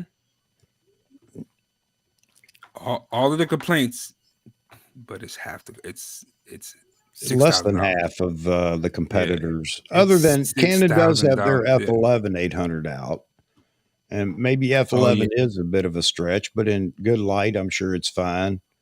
But Simon over at Ordinary Filmmaker, he has that F11 Canon, and he talked about shooting it in low light. It can be difficult, so on and so forth. Mm-hmm. So it's not going to be, a real action photographer, wildlife photographer lens, but for us regular Joes, we can make stuff like that work because we're not, chasing the, running animal or the Mm-hmm. birds in flight so much in low light. Maybe we should be, but we typically don't. Uh, He said, I bought a um, Canon 1DX back in the day because of that 85 1. Bro, the 85 1.2 at one point, it's gorgeous. It's beautiful. And I get it. If you want more compression, then if you switch to a 105 at 1.8, you're still getting that similar bokeh with more compression, right? So it's like, all right, well, the bokeh is comparable at 105 at 1.8, and then you go to 135 and it's just like amazing at 1.8. So, do you think Nikon's going to produce 135? I mean, right now there's almost 20 slots available through 2025, according to Nikon. So they'll have 50 lenses produced by 2025. So, what lenses are remaining that they're going to produce? There's a lot of speculation going on in all the forums. Of course, everybody's stating what they want, and there's nothing wrong with that. I just get tired of the people that want 20 pancake lenses. They're coming. Those Uh, are part, like, and that's the thing, right? So Nikon they didn't say full frame lenses or APS-C lenses. They just said lenses, and their APS-C lineup needs a lot of love. So I could imagine them coming out with a few of those smaller, slimmer, same focal lengths, 23 or 35, but like a DX version, which is needed. It's not fun for us, yeah, but they do need it for, like, they need a 35 1.8 DX version that they had. That was legendary for the APS-C F yeah. mount. They don't have anything like that for the the crop sensor, so they need some cheaper DX lenses. So I'm willing to bet there's going to be something like a 2.8 or below for their APS-C line. And then my wish list, my selfish thing is a 16 to 35 2.8 or 17 to 35 2.8. I wouldn't be surprised if we saw more Tamron designs.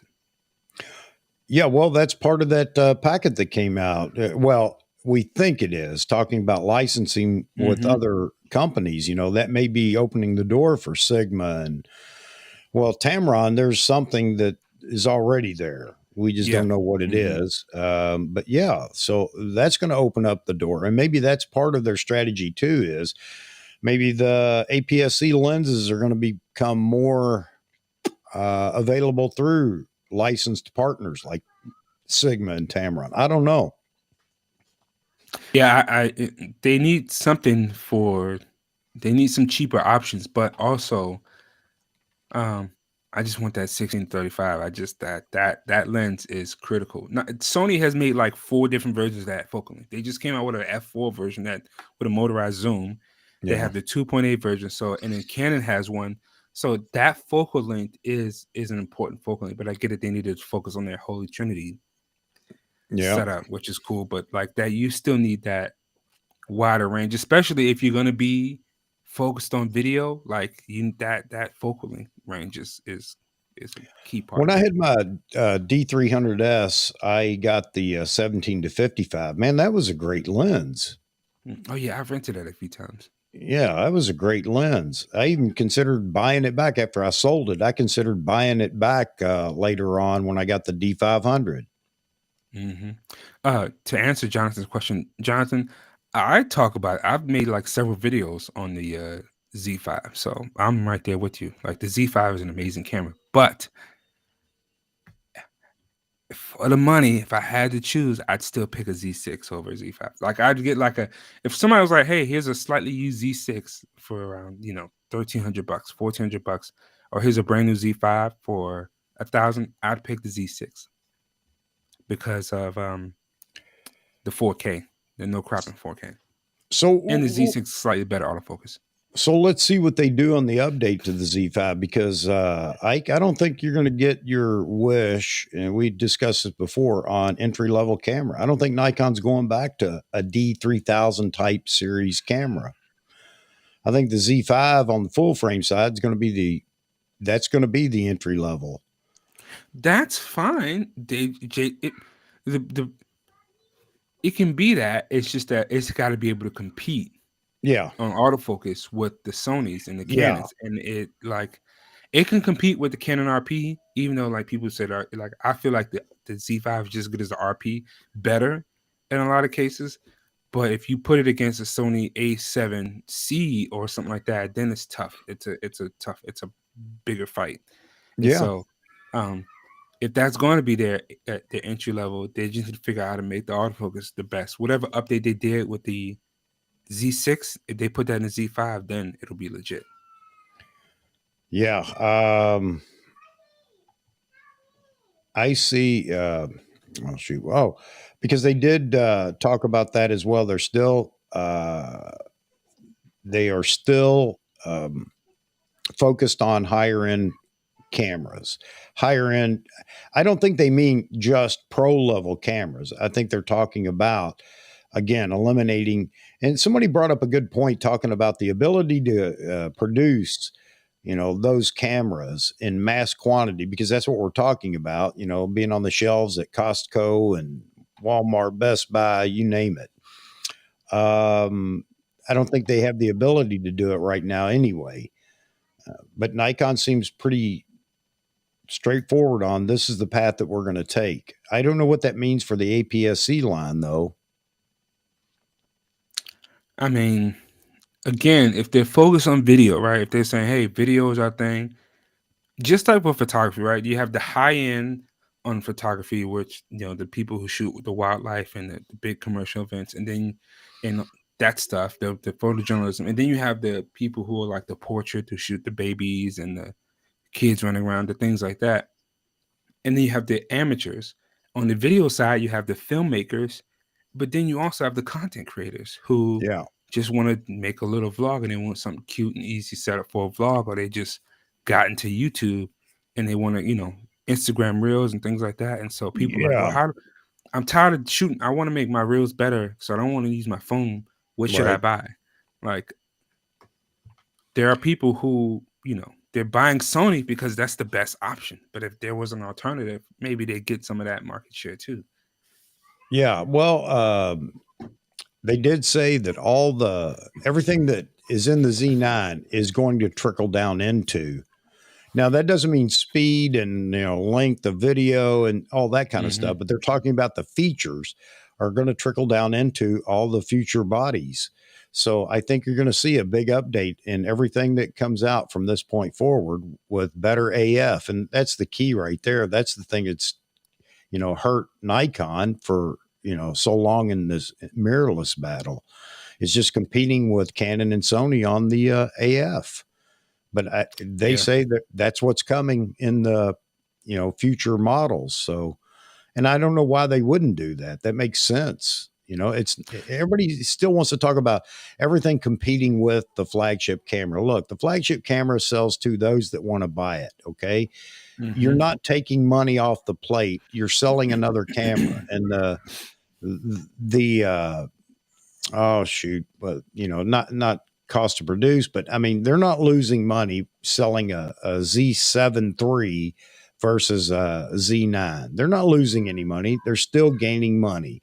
And so I don't see why they wouldn't do that and put all these features in the cameras that are up and coming. But I went over it earlier talking about my predictions for the Z6, Z7, and Z8. Um, curious to hear what you think those cameras are going to be. Well, I think that like we've got the autofocus thing out of the way. Like I said, with the Z9, nobody Yeah, really needs to complain. Like if that level of autofocus is coming down the pipeline in the future, then we already know that that's coming, right? So that's already checked off the list. So don't right. focus on that. You already figured it out. I think Nikon needs to focus on strategy more, and I think like you said, that presentation was more of a look into maybe the strategy going on. It's like, all right, we built the cameras, we have the technology, and how are we going to implement it, and how are we going to like promote and market our gear to appeal to sell more and to take market share. You Yeah, can't just get new people. You got to get people away from, because like the camera market's on like so big, right? And they say it's shrinking. So then if you have like if Sony if Canon has like 40% and Sony has like another 40 and Nikon has 20, they've got to take that share from the other people because the pie's not getting bigger. It's not like they're right. adding more. So they've got to figure out how to convert the Canon people over to Nikon, and more people are converting from Nikon over than the other way. So they have to figure out a way to strategize so they can get maybe people who are shooting with these other brands to maybe try out their stuff or switch over. So that's going to be a whole marketing blitz again, like having a truck go out to towns again and giving people a camera and letting them try out for what they did back in the day, commercials, things like that. Yeah, well, and it sounds like they're going to do that too, and I hope so. And communication, again, something that Hmm. we've complained about. They don't communicate with us, but they're going to try to. do better at that. I mean, saying it in my best Kentuckian, they're going to do better. Uh, Nikon Instagram, a Nikon TikTok, where they like promote, TikTok, Nikon TikTok. It's just there's so many small, free, not even like crazy expensive things they could do that could just really boost morale and get their net and get them popping more. Like, oh yeah, if you just had if Nikon was on TikTok and they just say, hey, this is a TikTok creator of the day, and they showed somebody's stuff or whatever the case is, like people would be excited for that. yeah, So yeah, no doubt about it. I don't know. We'll see. We'll see what Nikon's up to. I mean, based on what I read in that, as much as I could understand with my pea brain, hmm. it does look like they're at least speaking the speak now. Now they got to walk the walk. Yeah, and like I was saying with talking with Hagen with Cliff, it's like, you might have these suggestions, but how far up the pipeline can it get before it gets to the person who's actually says yes, right? So Yeah. Nikon, they say not. I understand. I know they're not because their PR team is listening. Because I've been talking with a guy, Jeffrey. He's like, yeah, saw that video. I'm like, oh really? And so they see these things, right? But the people who can actually implement the changes, are they listening? Or are they just saying, yeah, that's cute, but anyways, we're gonna do what we want to do. Yeah, that's nice, but we're gonna do things our way, So Well, I that's don't the know. way they've been for years. And, maybe there has been a shakeup. Also, talking about looking at outside talent or, for whatever, whether it's production, R&D, promotion, or whatever. And I hope it's promotion. I hope that they update their marketing uh, firm or whatever they're using, because that's one of the things that's hurt. Yeah. Well, and I mean, let's just say the marketing firm has all these great ideas, and Nikon's like, nope, nope, nope. I mean, No, you're I right. just You're right. So, I used to think of the marketing, but I'm like, you know what? What if they do actually want to do these things, and the people at the top is like, no, we don't do that. That's not us. We're this type yeah. of company. We're that, and this is what we're doing. Because the people I talk to seem pretty cool, but it's like, how come you guys are so cool, but the company doesn't seem that cool? Like, what, huh? So, Yeah. Yeah. Well, you're right. It has to start at the top. They have to have a different mhm, mindset. You're right, to bring in more talent to promote or market. And you're absolutely right. It could be the guy at the top just saying, no, no, no, we're not going that way. We're not going down that path or whatever as far as mhm. marketing. So maybe something like that's happened. And the other thing is, I'm curious. I wonder how much they watch what we're doing out here as far as live streams like this, videos that you and everybody else makes when we're talking about Nikon Corporation, not just our cameras, but Nikon Mhm. Corporation. And I have a feeling that they do eavesdrop on what's going on out here in these They do. conversations. Of Well, course, I mean, look at Jared Poland. Like, as much as big as his voice is, like, um, he still got the 800 6.3. Like, was one of the first people, and I was like, dang, they sent him the 800 I 6.3. Like, know. I was, and I could see a Steve Perry getting it, or even a Bayou Josh or something like that. I was like, they sent it to Jared Poland. Like, this guy Yeah. shoots portraits. I'm like, okay, all right, cool. But he figured out a way to use it, and he figured out a way to make a video about it. So that was cool, and they needed that promotion. So they are aware. It's not like they're not aware of you know the influencers and the that landscape. It's just who says yes to this person and no to that person. Like, who is that person? Or is Yeah. it a team? Or mm, Well, if they are listening, I mean, right now, and a lot of people, a lot of influencers, and I mean, even those pro Nikon have been pretty hard on Nikon Corporation, over the last year or two. And if they are listening, maybe that's part of what we're seeing in that corporate whatever update that came out from Nikon. And if they're not, if they're listening to us and blowing us off, that doesn't make good business sense because we are the consumer, and it's pretty standard across the board. We as Nikon shooters, I think all of us pretty much agree on everything that we're complaining about now. Yeah. And again, my complaints really are just because I want Nikon to do better. I'm not have no complaints about the gear. The gear is amazing. Okay. Like at this point, like Z94, there shouldn't be any complaints about the gear. Like they know what to do, they know what to implement. So I'm not complaining about the gear. I'm just saying, hey, Nikon, you guys should do this versus. And so even if they don't do it, if the Z8 is a mini Z9, I'm buying that too. And it's I just am like, too. yeah, I complain, but you still get my money. So Yeah. Yeah. Well, I think that's just it is,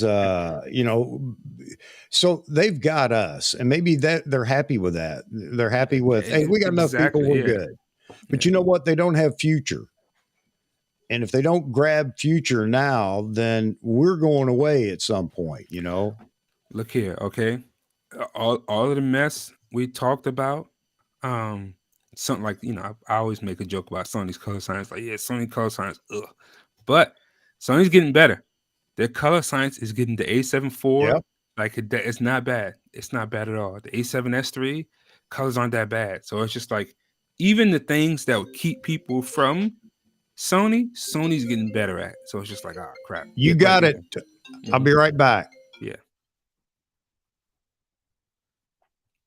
I've stayed with Nikon even though I have seen Sony and Canon implement great autofocus. Please, Nikon, give us fellas and girls who do not have a lot of money reliable focusing.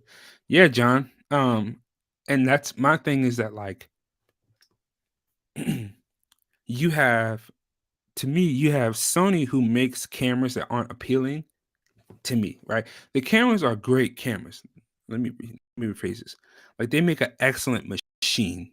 They make an excellent device that's capable of amazing things. But anybody who can relate, like when you put a Sony, it just doesn't feel intuitive. It doesn't feel like and even the files don't feel like how Nikon feel. And most people will tell you, "Oh, I miss Nikon files." Even if people switch from Canon to Sony, say I miss the Canon color science, the Canon files, right? But let's say next generation, Sony figures it out and they make the most ergonomic feeling camera. It's not as rough around the edges. It's got a beautiful form, and their files are there, right? But Nikon still hasn't figured out how to make a better camera for lower end people. And so now Sony has figured out how to make a better camera with better files, and they've already got half of the market. People aren't going anywhere, so it's like, who's going to get there first?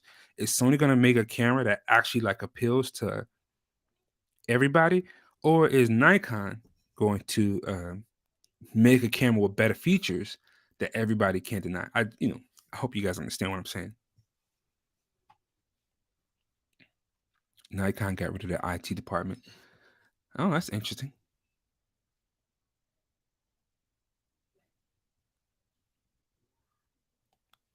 Because was for a couple of decades without response.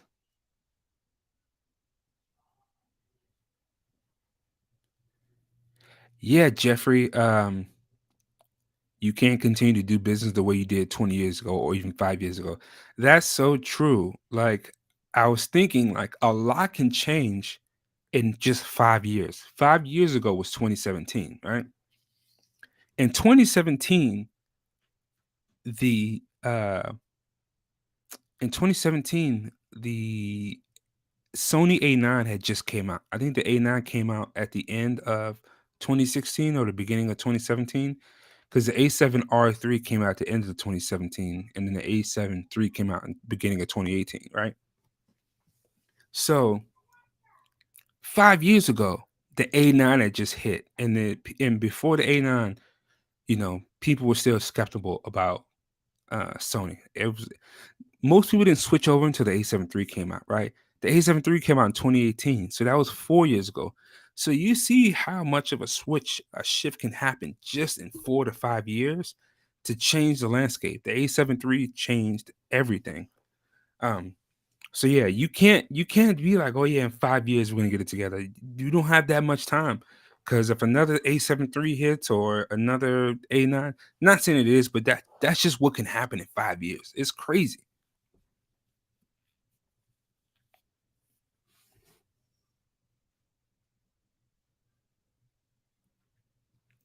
People have started talking about Nikon because of the price of the Z9 and 800. Nikon kind of making the moves to bring some professionals, which may help in PR. Yes, Jasper, exactly. So they have the gear, right?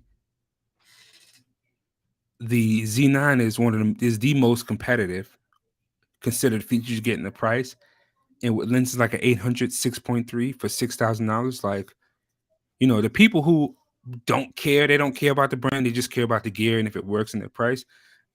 Nikon is a compelling option for them. It's like, oh, you can get the Nikon, you get all of the same features, and you're gonna save money, and you can get a reliable system. You're gonna be happy with it. So, but if the people never know of these things, then if they never know how good the Nikon is, then um it'll never like matter at the end of the day. Like, we're all talking to ourselves, but we already know. This whole us talking, we're just preaching to each other about what we think Nikon should do. There's no new people coming in saying, "Oh, you're right. I didn't realize that. I'm gonna go buy." Nobody new's watching this. Everybody here, 95% of this board is Nikon shooters. And Canon, but the Z9 encouraged them to go mirrorless. Yeah.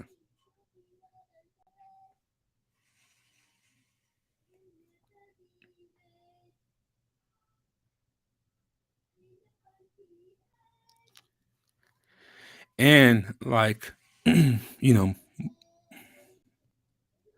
starting to see more people with like multiple systems. Like, you're starting to see people with like Fuji and Sony's, or Fuji and Canons, or Canon and Panasonics and like, I don't know if that was more of a thing back in the day. I mean, back in the day it was just Canon and Nikon, but nowadays you're starting to see somebody like, I know a guy, he shoots a R5 or R3, but his walk around camera is a Fuji. So he has a Fuji system, but he also carries a Canon. And so here is you have people who have these big cameras that they can carry for their jobs, but their little walk around camera is a Fuji or a Sony or something like that. Like, there's a market for that too. Again, like I say, um, we got a Sony ZV-1 over here somewhere that my wife uses to vlog with, but our professional cameras are the big Nikons. So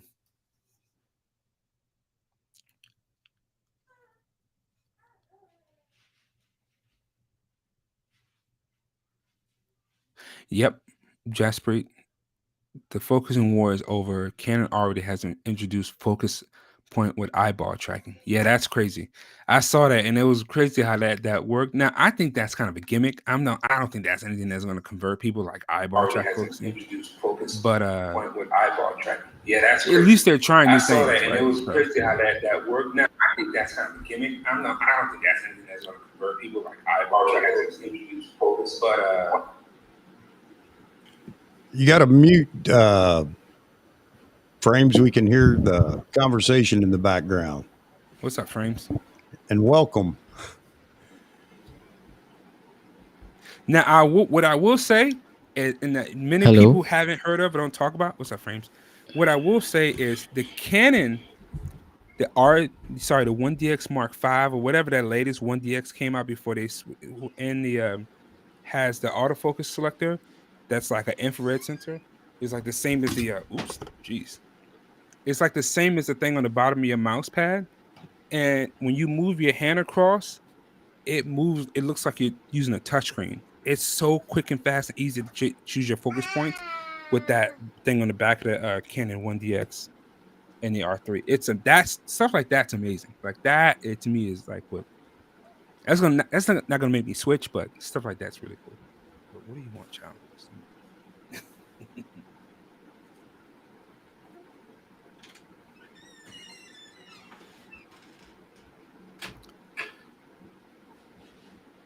You up, Frames? you up, Frames? Hey, now I can hear you. I couldn't hear you. Oh, okay. Yeah. What's up? Long time. Are you talking to me or are you talking to the group? And don't you? Oh, hey. No, I saw you last night. Yeah. I can't recall her Then name, but yeah, I was in the group chat last night. I was at the gym when I was watching you guys. yeah.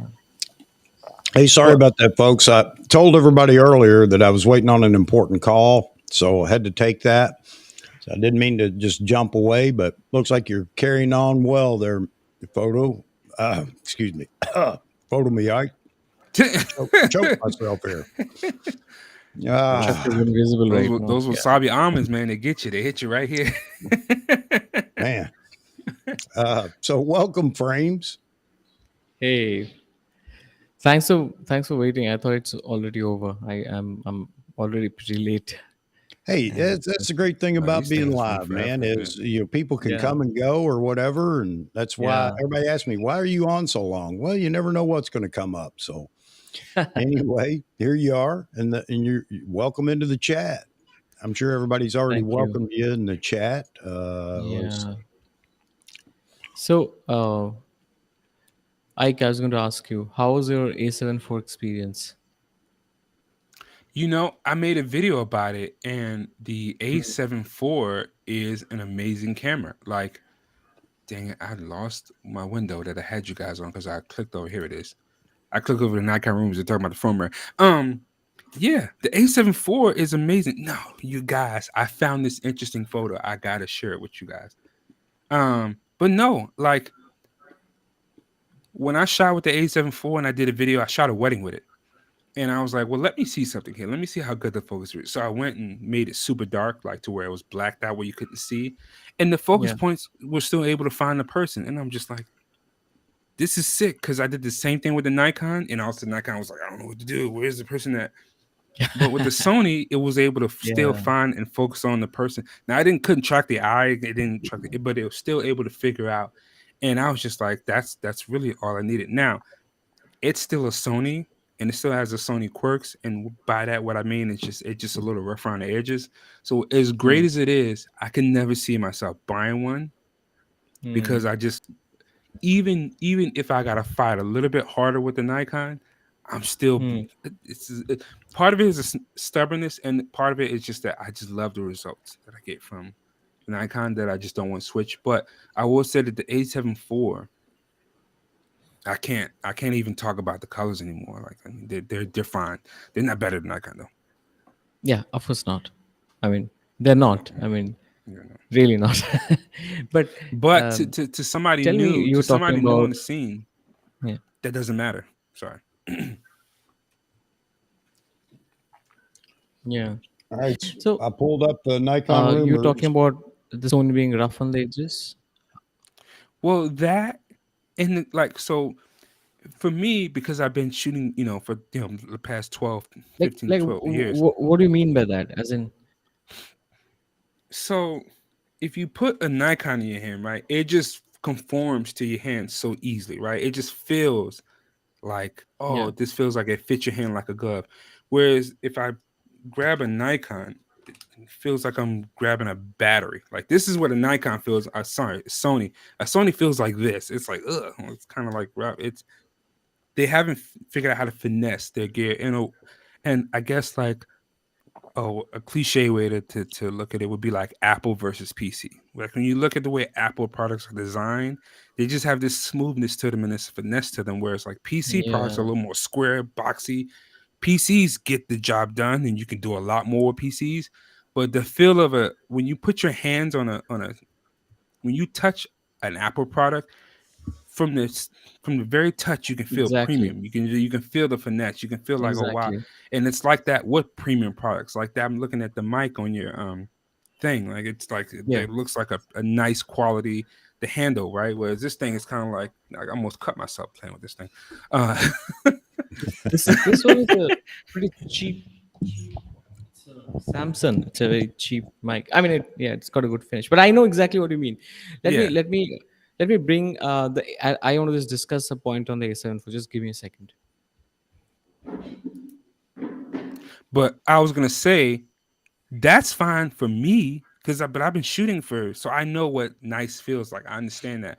But a new person off the street, that doesn't matter to them. They don't care. They're like, hey, this thing feels great. Like it gets the kid, gets the images, feels good in my hands, and I'm You, more nitpicky about stuff like that. So but you're right, and because we don't have the ability to put our hands on all the cameras because there are so few camera shops anymore. You can't do it at Best Buy because they don't carry the premium camera mm-hmm. line of cameras.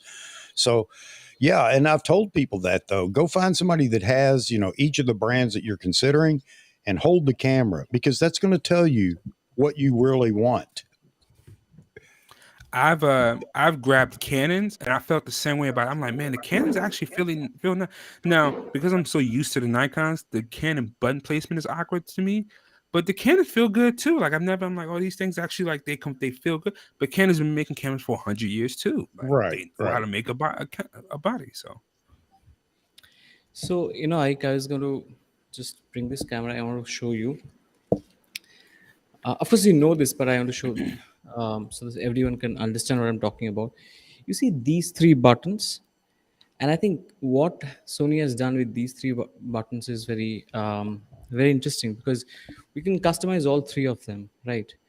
mm-hmm. And right now you can have tracking on this one, and you can have IAF on, let's say, this one or this one, depending on how you Yep. like it. That's Mm-hmm. one. Now, I have set this button C C3 to human, animal, or bird eye autofocus. So potential in the future, I can actually, if Sony pushes a firmware update, you can just have a scene where there's an animal and there is a human being. You can set this to animal autofocus, Mm-hmm. like you were shooting a pet owner, for example. You want to Mm-hmm. just shift between the human eye here with this one, um, and you can change to the animal eye with this one, right? So you can potentially do that, right? And you can still have another one with which you can track other objects which are not like living beings. So it's just the ability Like to regular. change all this, right? I mean, yeah, I think Nikon has the real estate, right? They also have two buttons, but it's just that they're not programmable. I think and Yeah, if you look well, at, so I I was gonna just feel say it's a they lost need one opportunity. extra button. They just need one extra button right there. I don't need Yeah, them. I don't need them all to be programmed because I was talking earlier about like how. yeah, So you have your button set to that, right? And I was saying yeah, that like if I pick up your camera and if I'm used to that C3 being the focus peaking or whatever it's set, if I hit yeah, it on yours, it's gonna do something different. Then I'm looking like, what the hell is this? What is going on? Now I gotta take and read an instruction manual yeah, how to use your camera. Whereas this camera here, mm, the buttons are what they are, right? So if I pick up yeah, mine, if I pick up Chuck's, if I pick up a Hagen, I can go straight to that. I can go straight to yeah, because boom, I already know what the buttons do. yeah. There might be a few things like his front function button might be different, but otherwise, like if I hit the I button on the back, it does that. So Right. You can download the settings though, and just you can have your settings set on an SD card and do that. yeah, So that's a whole lot. Now. right. Yeah, I know. Imagine I mean, you just go back to this, memory card days, like with the Game Boys when you had the back in the day. Like, oh yeah, did you bring your save file? You got to pull out your memory card. but I understand what you're saying. But when Mhm. you own the camera, it's just that you just feel that it's using everything that the camera has. And what's funny is that even like a right now, X-T3 is very cheap. Even the X-T3 has so many functions, but I'm just saying that there are still opportunities to kind of improve them and compete better with the other systems. Yeah, no, I agree. Yeah, So, and that was my point. I was just like, man, it would be nice if Nikon had just one extra button somewhere to where, like, instead of being AF on, like, I could have yeah, a idle focus, so I could use yeah, I could say have like 3D tracking or regular focus, but then hit a button and it switches to IAF instantly, or it could be programmed some. That I feel you on that. Like, yeah, I'm with you on that thing. absolutely, yeah, I absolutely. like But the default buttons, but if there was a little bit more customization, that'd be nice. yeah, yeah, yeah, that's just the one like significant difference I found between the two systems. But you're right. I mean, the experience of using with the Nikon, using the Nikon, and just looking at the files at the end of the day, it's different. So you have an A7 IV, right? Yeah, What do you use it for? mostly portraits and street photography. Okay. And Hmm. have you found it? Oh, that brings me back to my picture. Have you found it like, because you had an A7 III before too, right? No, I didn't. I had rented it for a while, Oh, and okay, okay. All right. yeah. How does it feel like the A7 IV? Like when you pick it up, does it feel kind of chunky to you, or does it feel like a glove to you? No, you're right. The Nikon feels premium. It's like, I think Apple is a great example.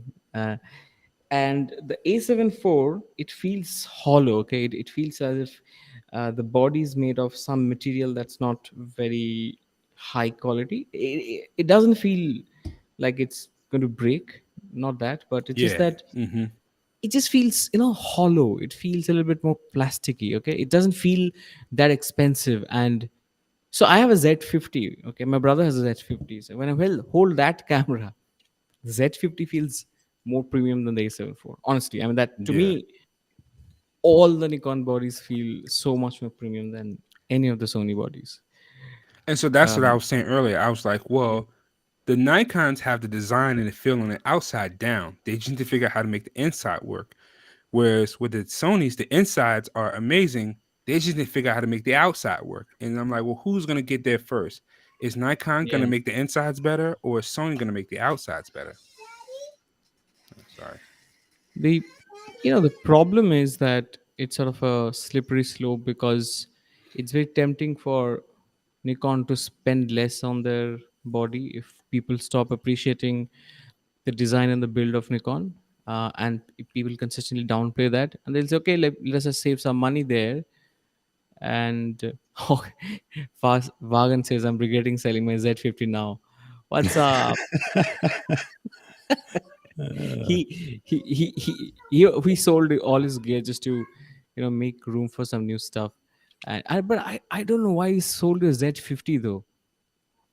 You know, um, Hey, Frames, I think everybody would be interested in, they need to go check your video out, but what were your conclusions on the noise test and ISO test that you oh did? my god, it's just so. Before I come to the Nikon, I'll just tell you that a lot of people in the video world think that the XT3 has the second what is it doing? Okay, XT3 has the dual native ISO base at 640, but I think that's for video. That's not for photos. For photos, it's set at 400. Same with the Z50. Same with the A7 IV, and Z9 is at 500 ISO 500. So for the Nikon Z6 and Z6 II, it's at 800, right? So I was very happy when I figured out that you get the dual native ISO kicks in at 800 because you get a stop more, right? In low light situations, I can increase my ISO higher, and then I still have almost can treat that higher ISO as base. But when I tested, compared that with the A7 IV, okay, and when you treat your files in post at ISO 400, the Sony is doing better. The new sensor from the Sony is doing better than um, what Nikon is doing at its base, second base at ISO 800. So that's one. Secondly, the Z9 is so far ahead of the rest of the cameras. The one thing I must tell you before, what's the context? The context is the Z5, the Z9 is a fast shooting camera, right? Uh, Mm-hmm.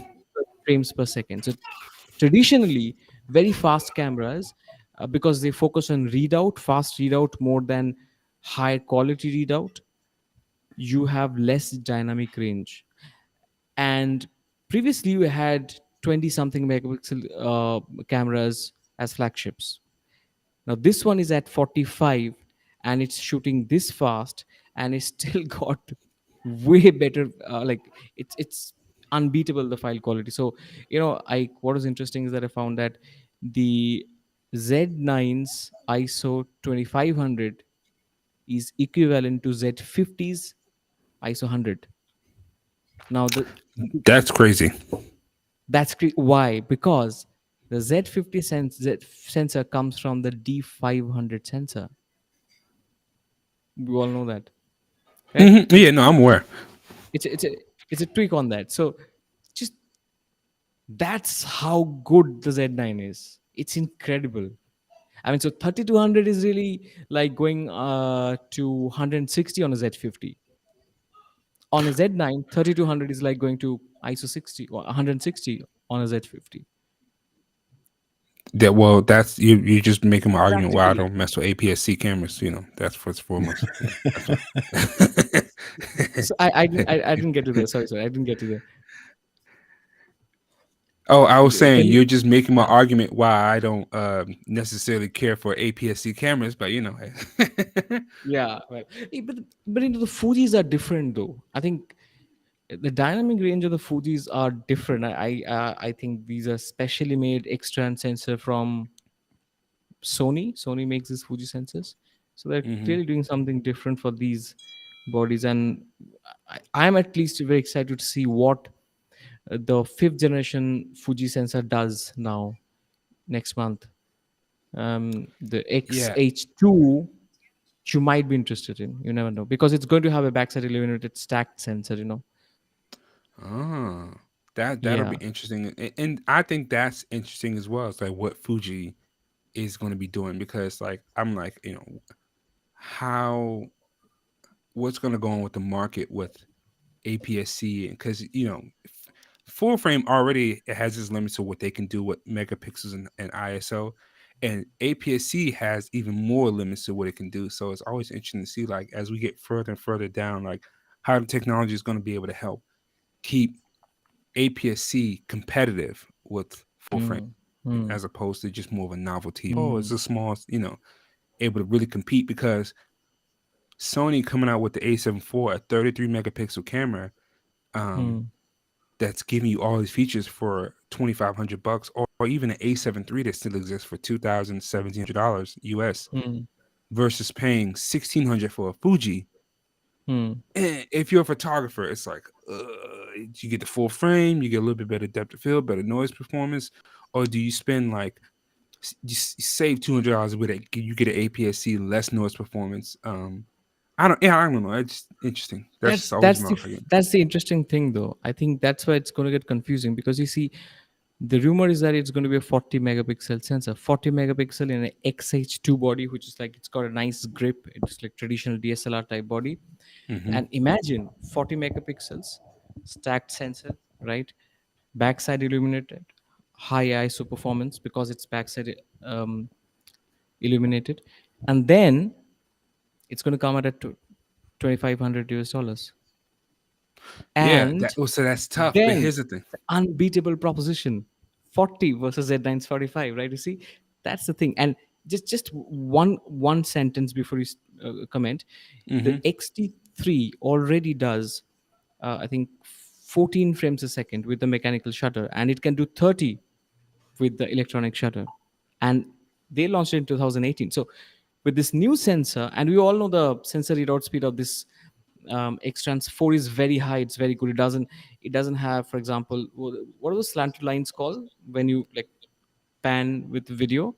Uh, Oh, rolling shutter. Rolling shutter. Yeah, it doesn't. Hmm. It has very minimal rolling shutter. Hmm. So with I'm just imagining X-Trans 5 with far better, I mean, almost invisible rolling shutter, backside illuminator, all of that, 40 megapixels at 2,500 US dollars, and they're revamping their lens lineup. It's difficult to beat that. So, right. So Yeah. here's the thing. You have Sony with their 33 megapixel um A7 IV with all its compelling features for that price. Yeah.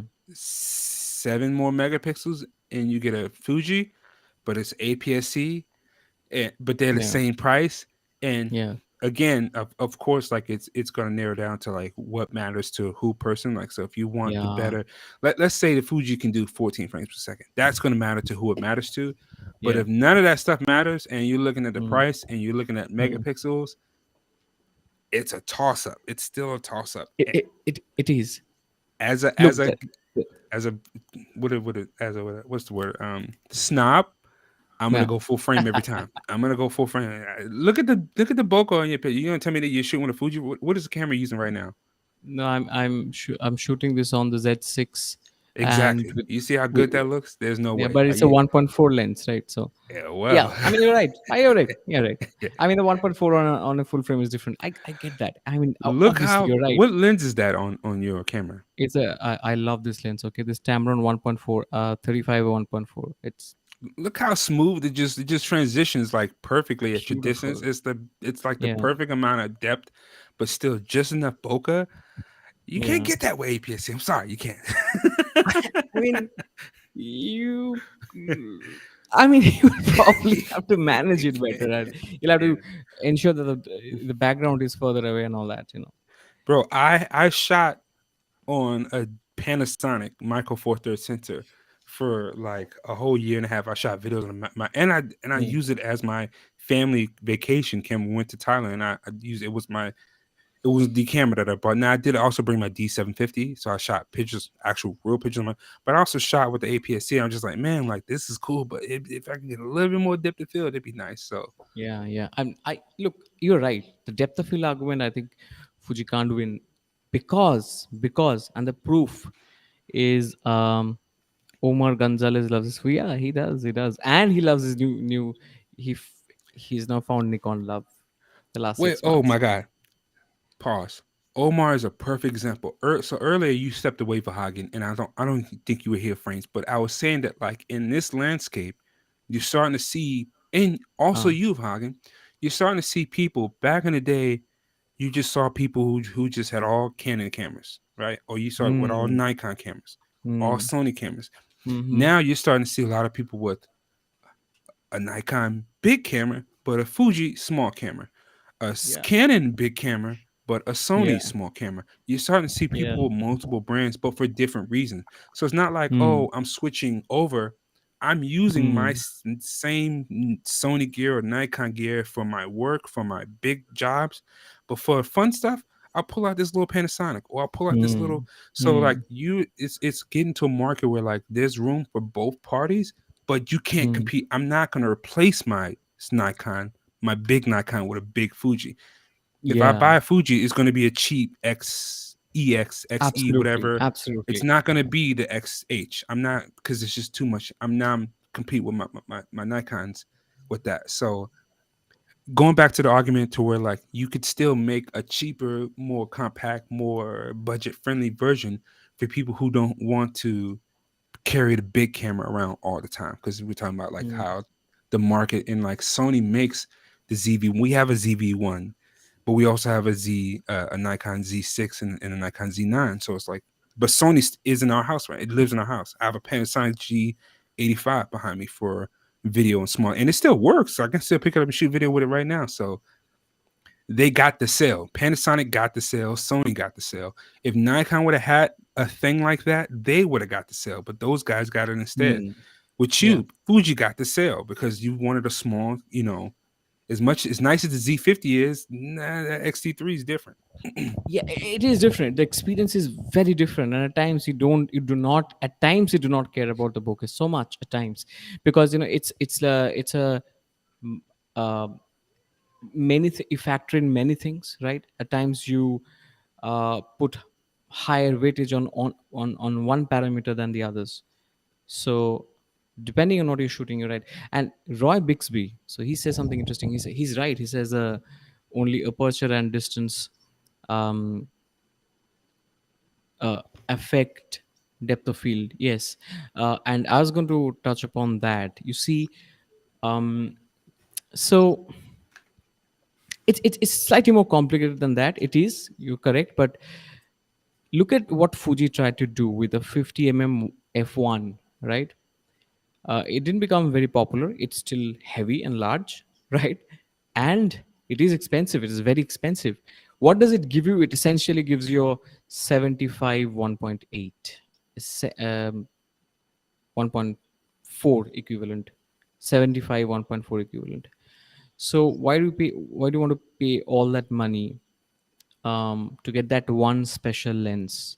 And it's very difficult to repeat that performance. It's very difficult. I think they tried a 35 um, lens as well, and then they changed that to a 50 mm. Now, while it's true that aperture and distance, they're the only two things, you can actually attach a full frame lens. Like if I can attach this 35 mm 1.4, I'm going to get the same bokeh quality that I get from this lens on the Z6. It doesn't matter if I fit the same lens on the Z50, I'm going to get the six, going to get the same depth of field, because the it's the circle of confusion that the lenses produce. It's it that is what determines a bokeh, right? So essentially what you're doing is you're getting full frame bokeh and you're cropping in with a smaller sensor. So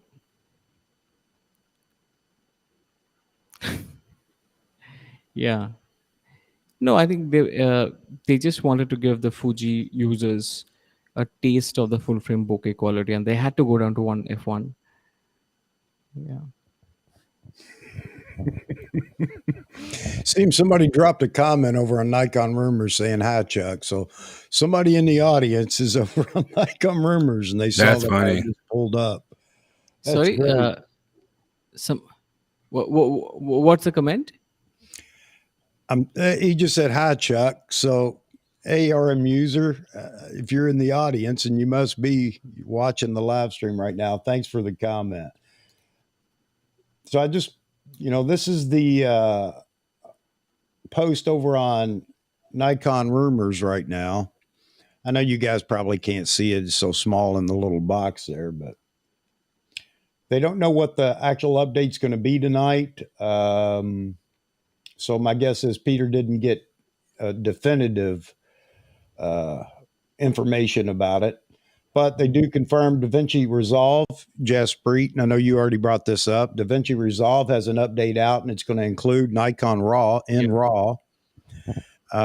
And Nikon Z9 confirmed we'll get ProRes RAW. I know a lot of people were concerned when DJI's 4D uh, pulled ProRes from its menu. So, yep, it's going to be interesting to read the whole article and find out what's going on.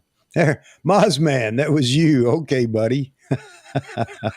That's interesting that well, one, I just think it's amazing that we're able to get these types of updates like tonight on the computer. Yeah, you can just update like, oh, the beauty of technology, like the fact that like, oh yeah, tonight just hook up a memory card and now your camera is worth $1,000 more for the same Yeah. price you bought it for. Like, whoa, that's amazing. So that's all I'd say about that. So I'm wondering if they're going to actually include any of the bug fixes, and well, I'm sure there will be, but will it be the ones that are affecting everybody right now? So all the Z9 shooters right now are concerned because so many people have had an issue with the error message coming up on the Z9. I've And not had any issues. I haven't Errors. either, and neither has Vahography, but I'll let him speak for himself.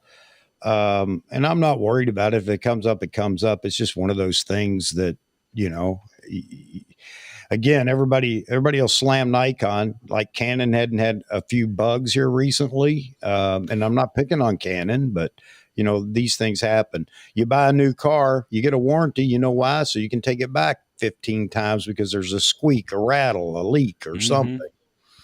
So anyway, yeah, with the Z9 though, I guess that error message comes up, and initially people said you could just turn the camera off, turn it back on, and it would go away. Then it got so bad it just kept coming back and back and back. You had to take the battery, remove the battery from the camera to make the error message go away. And then it got to a point where even that wasn't really working. So some people have already sent their cameras back to Nikon, and Rocket Studios, I think that's the name of it. Two young guys that are shooting Nikon. They have a Z9, and they were talking about they sent theirs back to Nikon, and Nikon said they don't have the part to fix it. So that's pretty strange. I guess they're saying that this has something to do with the sensor cover. You know the the little shutter like sensor cover. So I don't know. I mean, that's just what's going around in the rumor mill. So anyway, maybe there's some firmware updates in there for some of the other bug fixes. Have you had a problem, Ike, with hitting the shutter button and the focus box moves a little or jumps or something like that? I have noticed that. What do you mean? So you focus on whatever the subject is, and Mm-hmm. especially, I guess I haven't tried it with single point focus, but anyway, in any of the auto modes, you find your subject, you half press the shutter or use back button focus, whatever you're using, and the little box is on your subject, and when you push the shutter, I got hang on, guys, sorry about Oh, that. busy guy, yeah. Well, I'll just explain. Well, usually, typically, when I'm shooting portraits, I'm using an eye autofocus mode or 3D tracking mostly. That's what I use. And so, anytime the focus might jump, it's just because it's just trying to find focus. I've never had it in where it's in a single point where it's supposed to stay still in the moves, but I don't use single point as much either. So it's hard for me to say because I'm always using continuous focus and my subject is continuing to move. So mm, if it is an issue, I haven't noticed it. I'll say that much, which ends up being no issue. Yeah. Let's see, new music video done with the Z9. Yeah, Robert, I posted that in the Nikon forums on Facebook where they had I think it was like some European or Australian group of guys. They shot like a South African, I think. They shot like a music video. It was real colorful. It was nice. The quality was really good. Yeah, Oh. Matata. Yep. Oh. The So Jeffrey says that it's the problem in the sensor shield. That's that's Oh, no, my unfortunate. sensor shield cuts on and cuts off easily. Yeah, I must have lucked up because I got no issues here.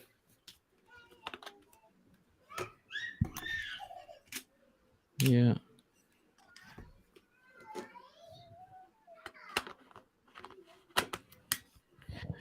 But if there are more reports of this happening, then it's a problem because they already don't have parts to change it. So if more complaints Yeah, happen, how you have a issue and then don't have the part? That's crazy to me. You're the people yeah, that make it. What do you mean you don't have the parts? I mean, I get you it. know, So you take you your know, car to the dealership and they don't be having the parts either. So I mean, that's I get that. I'll tell you why the only logical explanation to that is that they did not account for this percentage of failure. Hmm. They accounted for some, but they didn't account for this percentage of failure. Well, that's So the thing is that It's a reliability issue. when you only And have like 3 units to test, there's not that many units that you can test to do yeah, R&D on. absolutely, So absolutely, yeah. I was talking with the guys at Nikon USA. They're like, "Hey, well, we only have a few cameras," and so for example, when they did Hmm, the Nikon presentation, I went to one hmm, here. They had one Xenon for presentation. It was like a room. It was like 50 people in the room, a whole line to use one camera. Like, bro, like, how you guys having you only got one camera? Like, you at yeah, least need yeah. three, and And then maybe as he said, but you only have one Z9. We all got to use the same camera, and this is during COVID too. So every time they had to wipe hmm, it down, just like one camera. Yeah, I don't have enough to even show people. yeah, and remember back when the launch happened, we were all like crying, when is Z9 going to come out? So they were under a lot of tremendous timeline pressure. So And also I would like to add here the fact that, now is just in time delivery now. Yeah, nobody keeps stocks. Okay, that could be one explanation. But I think still remember that they moved their production line to Thailand, and it's a new, completely new body. The technology is new, and it's a mechanical technology, so it may be a reliability issue which will be figured out in time.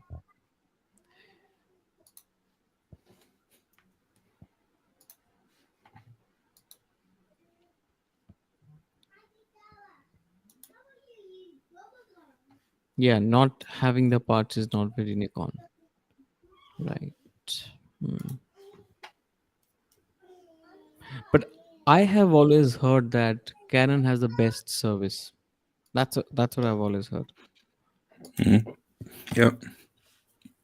Which is another thing like people overlook. I think somebody had made a video talking about like how you're not just buying the camera, you're buying the company, the Yeah. culture, like the service repair, Mm. like all of that stuff matters. And again, most people are just simple, small content creators, so that's the bulk of the sales.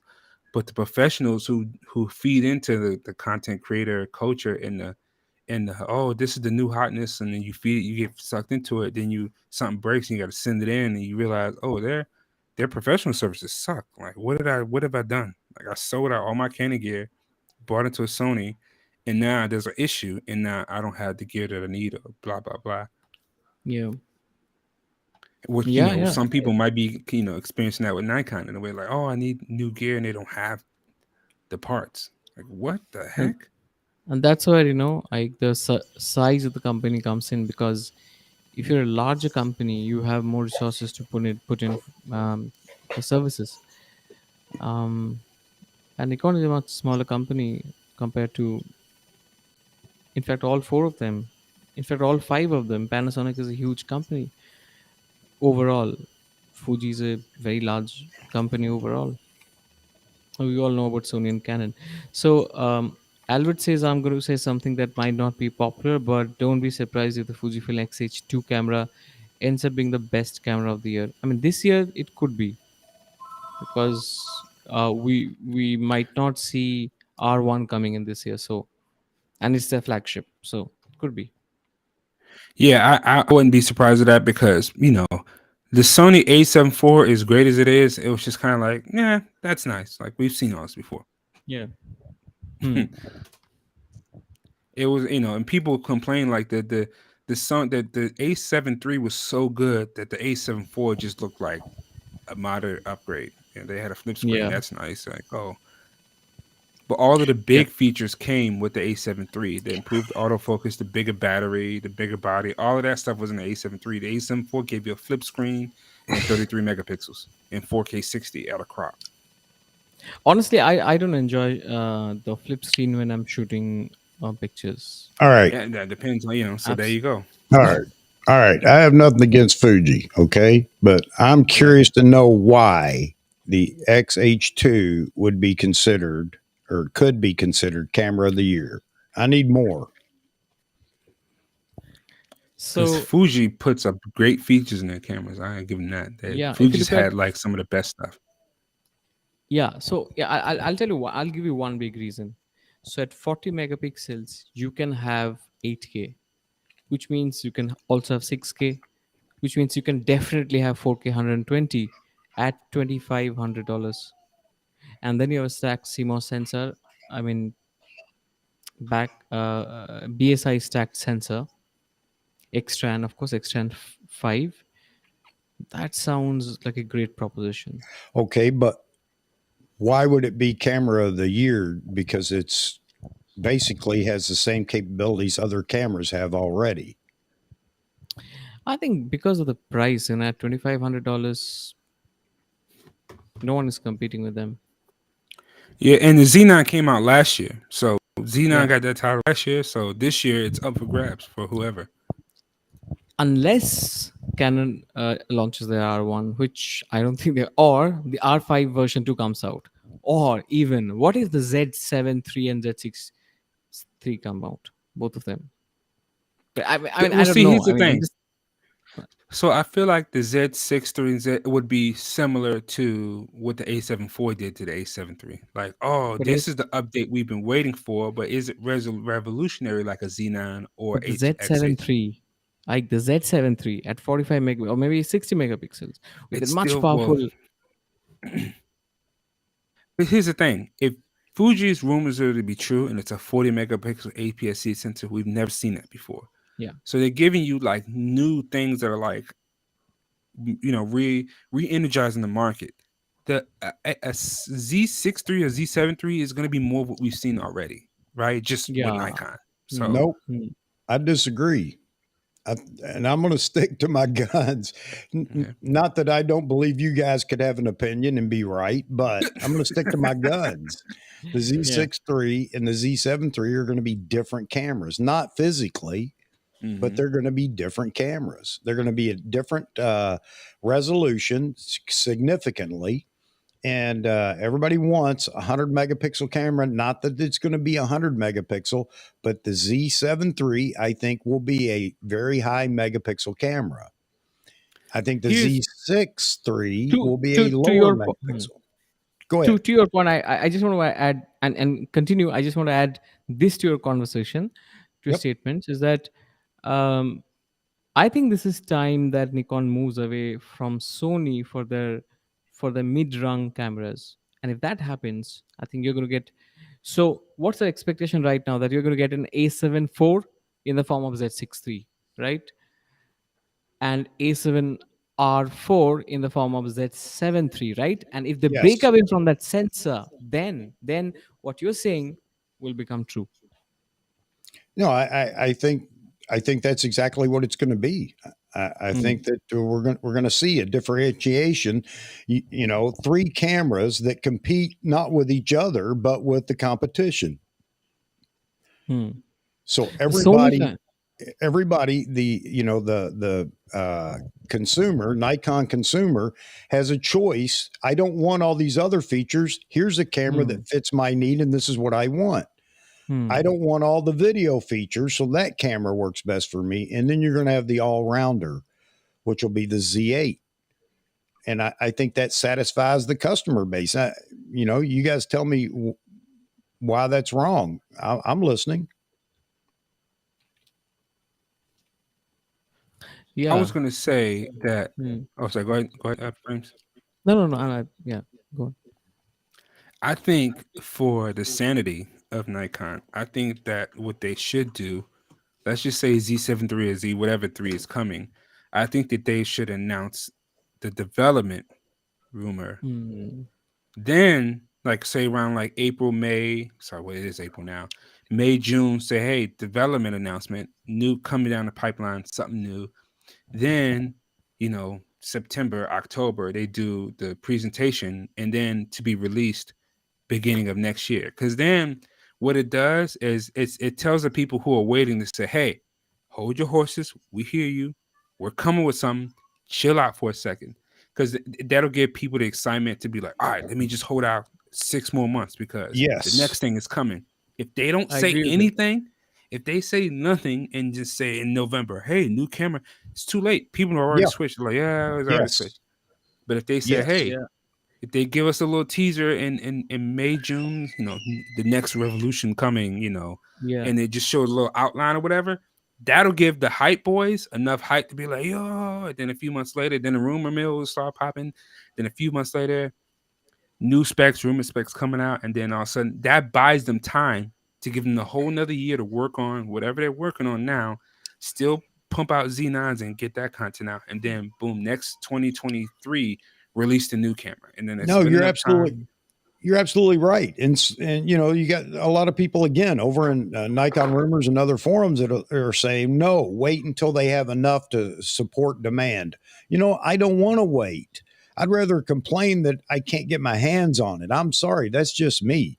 Yeah. Because what it does is exactly what you're saying, Ike. Mm-hmm. But too many of these people are so narrow-minded. It's Mm-hmm. no, I don't even want to hear about it if I can't have it today. The Yeah, immediate no, that's not gratification. that's not the way to do it. At least because and also like at least it's there an option for you to try to get. Like I had a friend who just ordered a Z9 and he just got a notification that here's a shipping from Alabama. I'm like, oh wow, like he didn't have to wait as long, but he wasn't able to go and buy it, but he put his order in and like a month later he was able to. So even if you gotta wait a month or two, at least it's there versus like, oh, I'm gonna wait till they have all the cameras for everybody. Mm. It That's signals the consumers that Nikon's on it. It Mhm. signals them that, hey, this is coming. And, why wouldn't I look into Nikon? But when Nikon is silent and there's no evidence of anything, why would you consider waiting for Yeah. nothing? And we've heard that they have registered 2 cameras. Okay, they have Yep. the right. So and since it's 2 cameras, I think that it's it's happening in the background. It's just that I think is it because they just want to give Z9 all the attention right now, because that has been their biggest investment. And at the same time, I think it's true that the world needs to normalize. I mean, COVID just got a little better, and then Ukraine happened, and then we're seeing COVID coming back in China again. So I think those are concerns that um I mean, especially for more popular cameras. So the Yeah. Z9 is a niche camera. For Z6, Z6 III, and Z7 III, they're going to be highly in demand. So No, you're absolutely right, Maz, man. They have no. It's not reality based in so many of these forums. These people are living in, on Mars or something. Some of them, and everybody wants what they want. And if you don't want what they want, then it turns into a big bickering bunch of old women. But I I I can go back to COVID 2020 when hmm, Canon was leaking information, and Canon sites were talking about what could possibly be coming down the road, and Nikon was crickets. And Yeah. and everybody thinks, well, that's the right thing to do. No, it is not. It's not, You had yeah. a captive audience during COVID, and it was the perfect time to leak and let people in on things that might be coming soon or down the road or whatever. yeah, So we're Nikon still works off that platform of tell them nothing because they deserve nothing. With that memo that just came out, maybe they're trying to change their game plan here a little bit. But back to hmm Ike's point, if you don't talk about it now, then people are, well, I'm not waiting. Because if we recognize that if they order a camera tonight, they want it on their porch in the morning. Well, that's the same way they are about whether they're going to buy a Nikon or a Canon or a Sony. They're not going to wait. I haven't heard anything. I Yeah, don't know what exactly. Nikon does. If they're not gonna wait, they're not gonna wait regardless. But the That's people who right. are want to know what they're waiting for. Exactly. And, are you going to capture all those people that will be willing to wait? No. But I guarantee you it's more than what we see right now. All right, I'll get off my stump, quit ranting for a minute. you know, here is a scenario. Okay, and tell me what you think of it. So let's say you're planning to buy a $2,500 camera. Okay, so what are you going to go and buy right now? And if you're invested in Nikon, Chuck, if you're in Nikon, Yeah. you want to buy a camera in that sort of price range, and something like a Z6 something, Yeah. 123, whatever. So what are you going to buy right now? Since you do not have any news in the next 6 months, nothing is happening. What are you going to do? I'm not buying. She'll not buy. Okay. Okay. Now, if you're going moving towards, well, you're going to buy a lens instead. Well, I'm going to buy lenses regardless, but No, I'm I not, because I'm a Nikon consumer.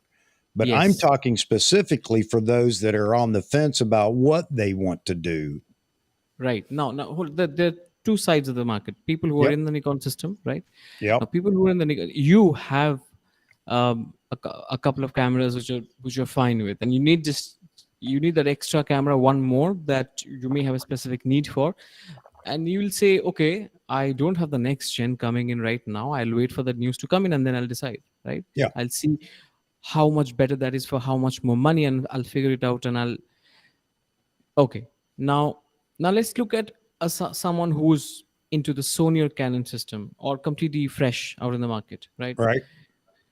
The people who are, out of 100 people who are new coming in and buying a camera, you know that about 50% of them are going to go to Canon. They hold that market share, right? Yeah. Just by math alone, they're going to go there, right? You know that about 30% of them are going to go to Sony, 30 something, right? So about 80% plus of that market is already going to Sony and Canon, right? Now you can give them a great news from Nikon and tell them to look at you. Hey, consider us, because Yeah. we're also here. We have a great proposition here. Is that likely to happen? Because of the conversation, the peer around Sony and Canon, that may be a difficult task to sort of difficult job to convert them into a first time camera buyer into a Nikon buyer right now today. Now, if you look at, let's say, a DSLR user who is using Nikon, now if that guy is thinking to buy a camera right now, and he wants to upgrade because the DSLR lens and the camera second hand market prices are coming down, the value is eroding.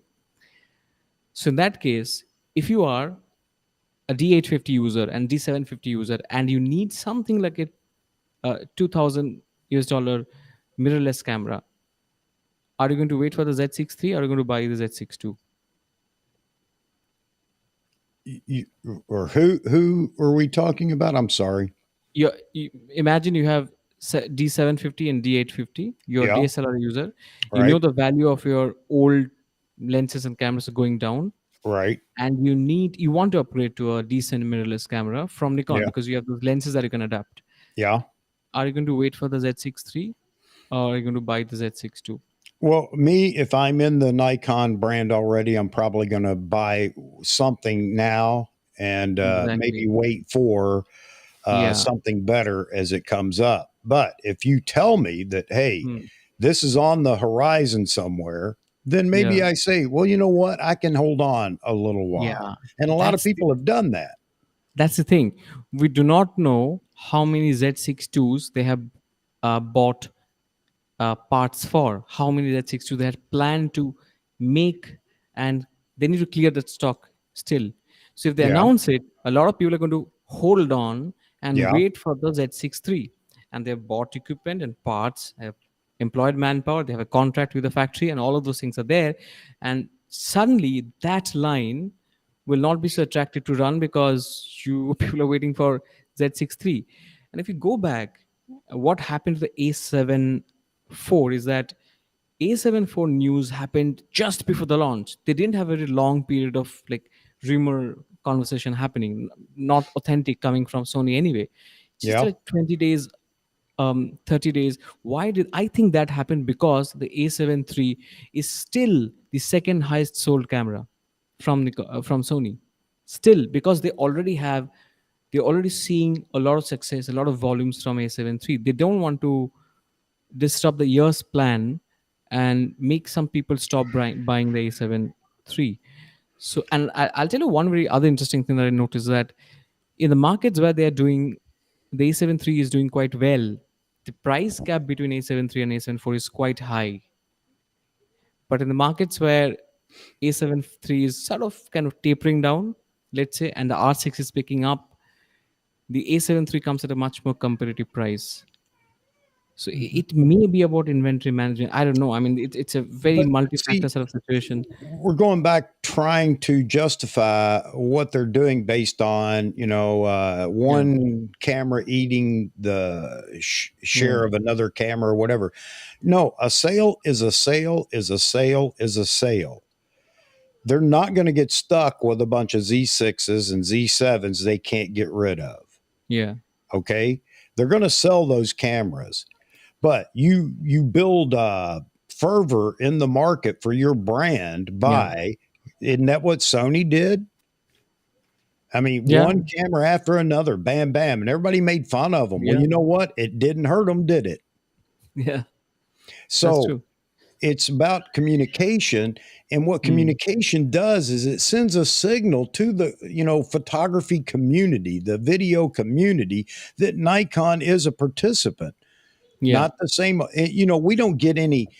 Nikon. We don't get any news. The only news you get from everywhere other than Nikon shooters is bad news about Nikon. You know, Canon recalled the R5C. Why? Because there was issues or whatever. Okay, Yeah. you don't hear about that from everybody It's not a though. big news at all. I mean, Yeah, yeah, but Nikon with this little blip on an error message, that's all over the news. Nikon's having problems. And Nikon can begin to change to get out of that, get that, dump that reputation by showing the significance of or the relevance of their products. You can't get it in front of people for whatever reason. You were talking about me as a Nikon shooter. Of course, if I've been in with Nikon this long, although there were a lot of Nikon shooters over the last few years that have decided to move on, take the Yeah. hit, move on, go to Sony. And depending on how deep you were in Nikon gear, made the decision easy or difficult. But can Nikon bring that back? The Z9 was the eye opener, but they can't Yeah. live on the Z9. And everybody says, well, they're going to I agree. milk this.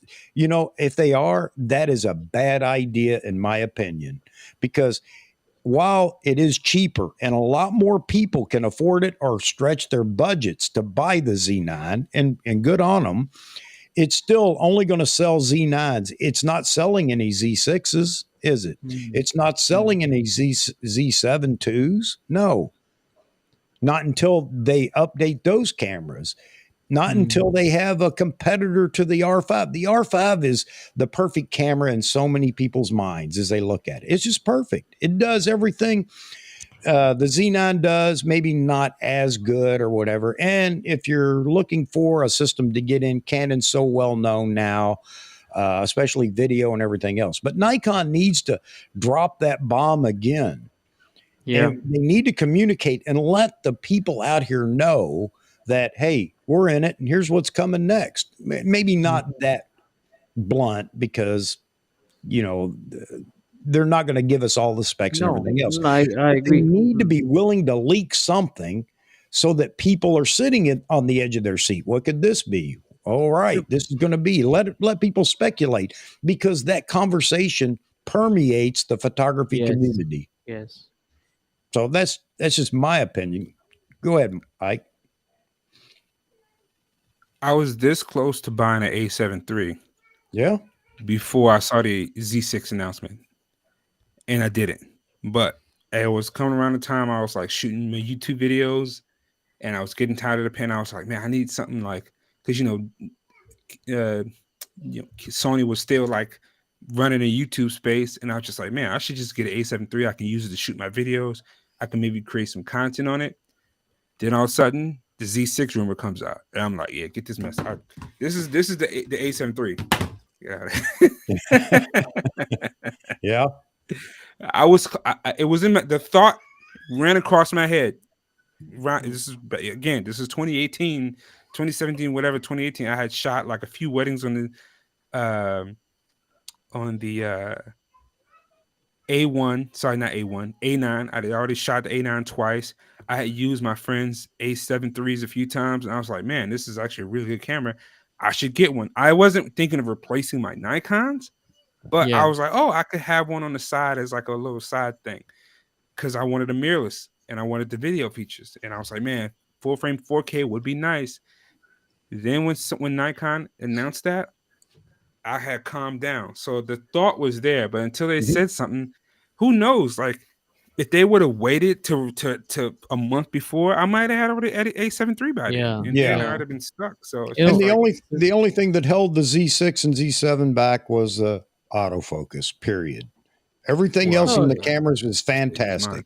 Yeah, but I I'm mean, just saying, like, that even with at back then, what it could do, it was enough for me to say, okay, cool. I don't need an A7 III. Right. I can just get a Z. I'll get that because it's going to be great when it but comes out. Blah, blah, blah. that's where I have a question. Remember 2018 is when Jared Polin and the Northrops went for that launch. Yep. Nikon launched. I think it was in US, right? It was in America. Yep. And then I remember Jared Polin on a boat, and I think he's going through the swamp, and then he was shooting some birds with that 500 mmPf lens, if I'm not wrong. So, and didn't really come back, and they were not very positive about the Z6 and Z7. So did you watch that? Did you like did Yeah. that influence you? I mean, It did didn't you think about influence that? me. It angered me. Yeah, yeah, yeah. It didn't. And again, so we're saying for people like myself who are on the edges, who just want Nikon to step in to, and they want them to enter the chat, right? Because we're like, we've been shooting Nikon. I've been shooting Nikon since I started. I know what Nikon is capable of, and I've seen other videos where I'm like, oh, this is cool. This is cool. So Tony Northup, Jared Poland, they're not the best examples of people saying, "Oh, this is a good for me to change my mind." I still somebody who would like to use it for myself, and I have faith in Nikon. So those videos didn't necessarily deter me, but I didn't like what they did for the Nikon image, right? So Mm. Yeah. Yeah. Exactly. Exactly. But did those frames? Do you think that going back to the announcement when Fro had the camera, the Z6 and Z7 or Z7 first or whatever, and it comments like, "Well, these lenses are cheap," and they're only 1.8, without knowing the quality and everything else. He just he fell back on old ways of thinking that 1.8 is cheap. It's a cheap lens, and the plasticky feel and all the other, and it's not pretty, and nothing but negative. Everything was negative. And then the autofocus wasn't up to his, speed for whatever. It definitely didn't compete, I will admit, with what Sony had available and all Yeah, back those kind then, of yeah. things. That influenced who knows how many newer shooters, as Ike was saying. Yeah, there you go. It I influenced so many people. I was using APS-C cameras before that, and that was the time in 2018 was the time, early 2018 was the time when I was thinking of buying my first full frame camera. And then what happened was I saw those and I thought, okay, leave it. I'm just going to go and get the D750. I didn't regret it. I loved using Yeah. the D750. But then I think I lost a little bit of money, and I think I lost also some time because I think Z6 was the right camera for me. Although the D750 was much better in low light. I think it was. I think D750 is even today is slightly better in low light than the Z6 too. So slightly, Yeah. ever so slightly. So very, very, very tiny difference. But I think I sold that camera, bought the Z6, lost that time. So I think yes, you're right that a lot of people did get influenced, and I think And what they was still are necessary was being to provide a influenced is the balanced point of problem. view. I think what is lacking is that they only talked about what's bad in the system, in a new fledgling system. They didn't balance it with something, the things that are good, things that you keep in mind when you actually make investment in a system, not just one body, but in a system. It's just not about buying one camera, you're buying into a system. Yes. I mean, that's where this slipped, whether intentionally or not, I don't know, but they slipped, right? And I Yeah. remember Matt Granger shooting those long lenses, f mount lenses on the Z6 and Z7, and then he was not very happy either. But I think that they were not the right use cases, and that's where Matt Irwin came in, and he started talking about use cases. You remember about a couple of years back, and he said that these cameras are not perhaps these are not birding cameras, these are not Right. wildlife cameras. The 750 was not a wildlife camera, although you could use it, but not made for that purpose. Right. So it was not the whole picture, and that's the Yes. problem. Because you can Yes. always go back and say, hey, the things that they complained about on the Z6 and Z7 are right, yes, but they left out a lot of good things. Yeah. So I that's agree. the problem. No. I just gotta say, I gotta tip on out. My wife needs me to make some reels for her. So, All right. Hey, man, thanks for dropping duty in. calls. Yep, I Yeah. understand. You know, as you see, I had to answer a couple of phone calls, but yeah, Oh man, yeah, thanks you for did. Yeah, you dropping did. in. No problem. No, this is always fun conversations. Always. Next time I'll brush my hair and brush my teeth before I get on this live stream. So you No, know. no, no, no. For my live streams, it's come as you are. Bring your own bottle, Yeah, kick wake back, up and off the enjoy. couch. But I slept on the couch last night. Woke up to an email. It was like, "Here's a link." I'm like, "Oh shit, let me get myself together." Yeah. And No, I know everybody enjoys you being in here too. So, yeah, man, thanks for dropping in. I send these links. I'll send them out, from time to time. And again, I take no offense to people that just don't show up or whatever because people have lives. But it's there if you want to join. How about that? Yeah. Well, I low yeah, key feel obligated. I'm like, "Oh shit, he sent the link. Damn it, I had to get on here." No, you Yeah. do not feel that way. No, I'm joking. I'm joking. We can hold our own over here. So But it's always so much more enjoyable with everybody else in here. It just makes for the banter's better, and everybody has a good time. So there you have it. yeah, I agree. I agree. Tay And I wants to like, join. We're gonna have to bring him in one day. yeah, Tay's a Fuji user, so he comes with a different Oh no, perspective. well Like he ain't he, joining. No, oh no, yikes, ooh, no, no. I don't care. yeah, no, I agree. Uh, but good conversation. Thanks for all your opinions and input, Ike. And that's what this is all about. Let's get in here and let's go at it and talk about the stuff. Yeah, no, I agree.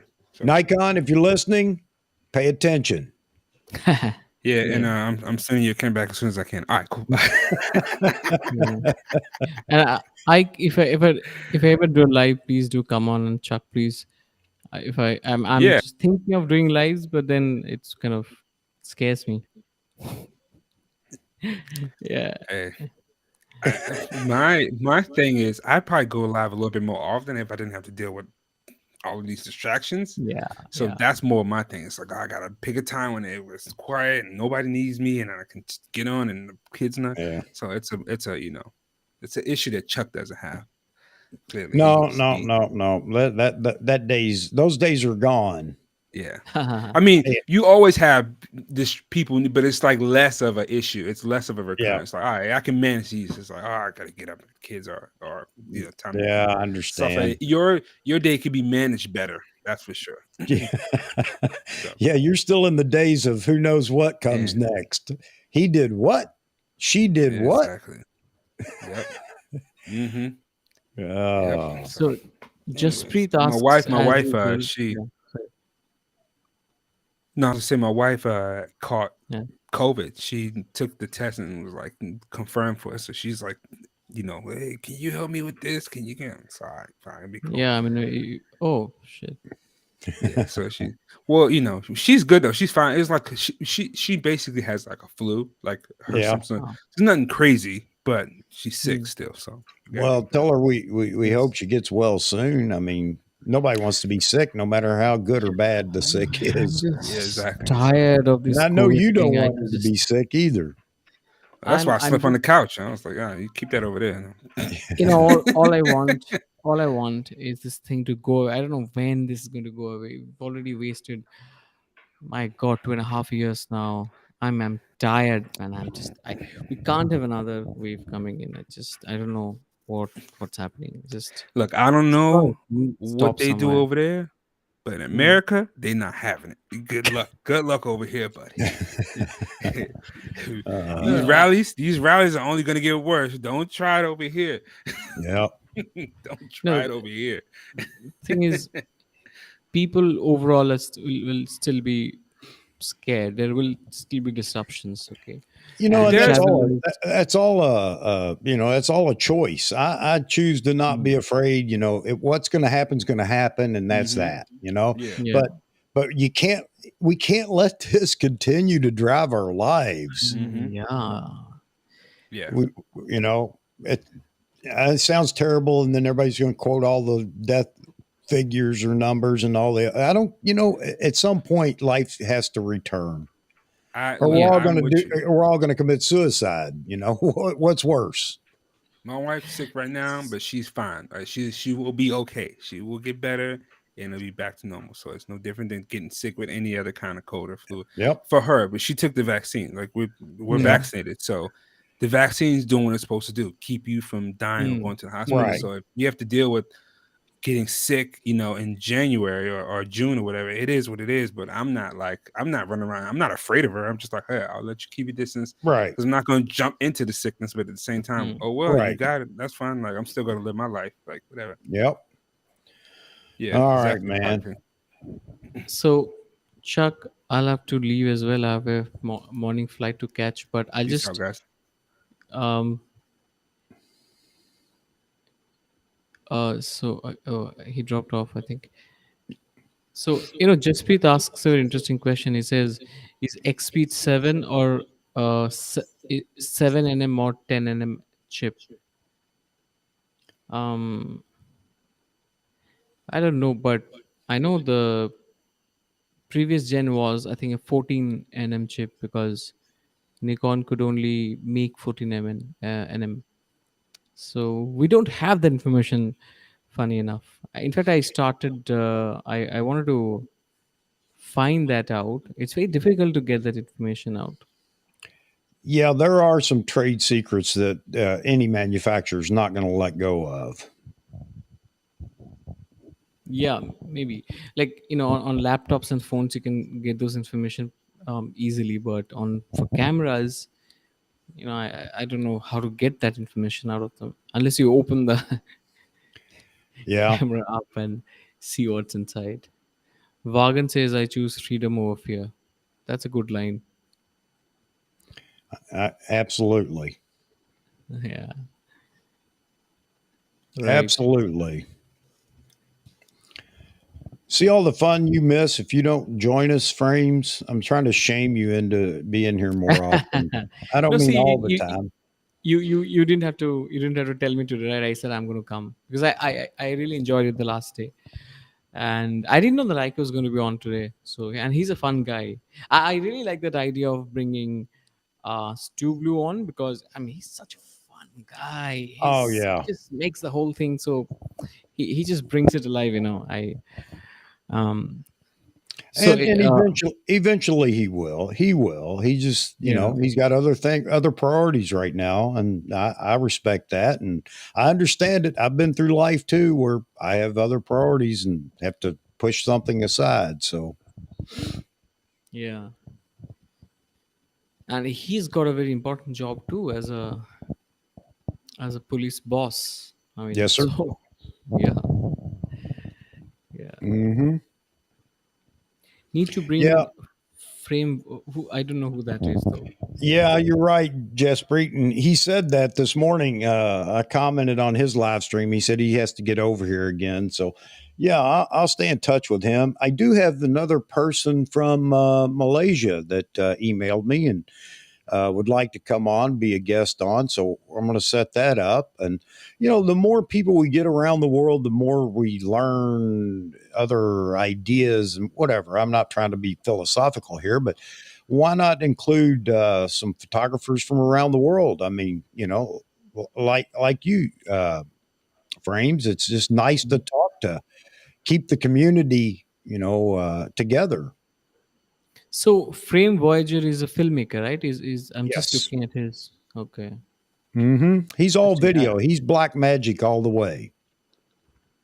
Yeah, I will check him out. Looks interesting. He's an interesting guy too. A lot of fun. He's Frame great screen. for live streams and such. He's just a lot of fun to be around.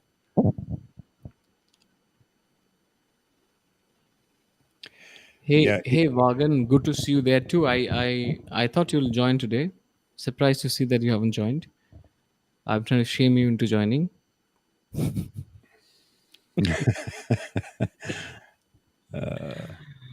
Yeah, well, my Z6 only costs. Yeah, it's only. But it's funny that you're still getting a Z6 wherever you are because in India, there are no Z6s in the market. You can't buy one. You can only get a Z6 II, but and you have to wait really. Um, and even the lenses, uh, it, they kind of, you have to plan and inform the shops well in advance if you want those lenses. And if you have good relationship with them, then maybe you're lucky. So you're not getting a lot of Nikon. Oh, and when I wanted to buy the Sony A7 IV, my God, I can't tell you how difficult it was to get my hands on the Sony A7 IV. It was like sold out everywhere, everywhere. And there's one good guy who said, "Okay, fine, you've been struggling a lot, so here is one for you."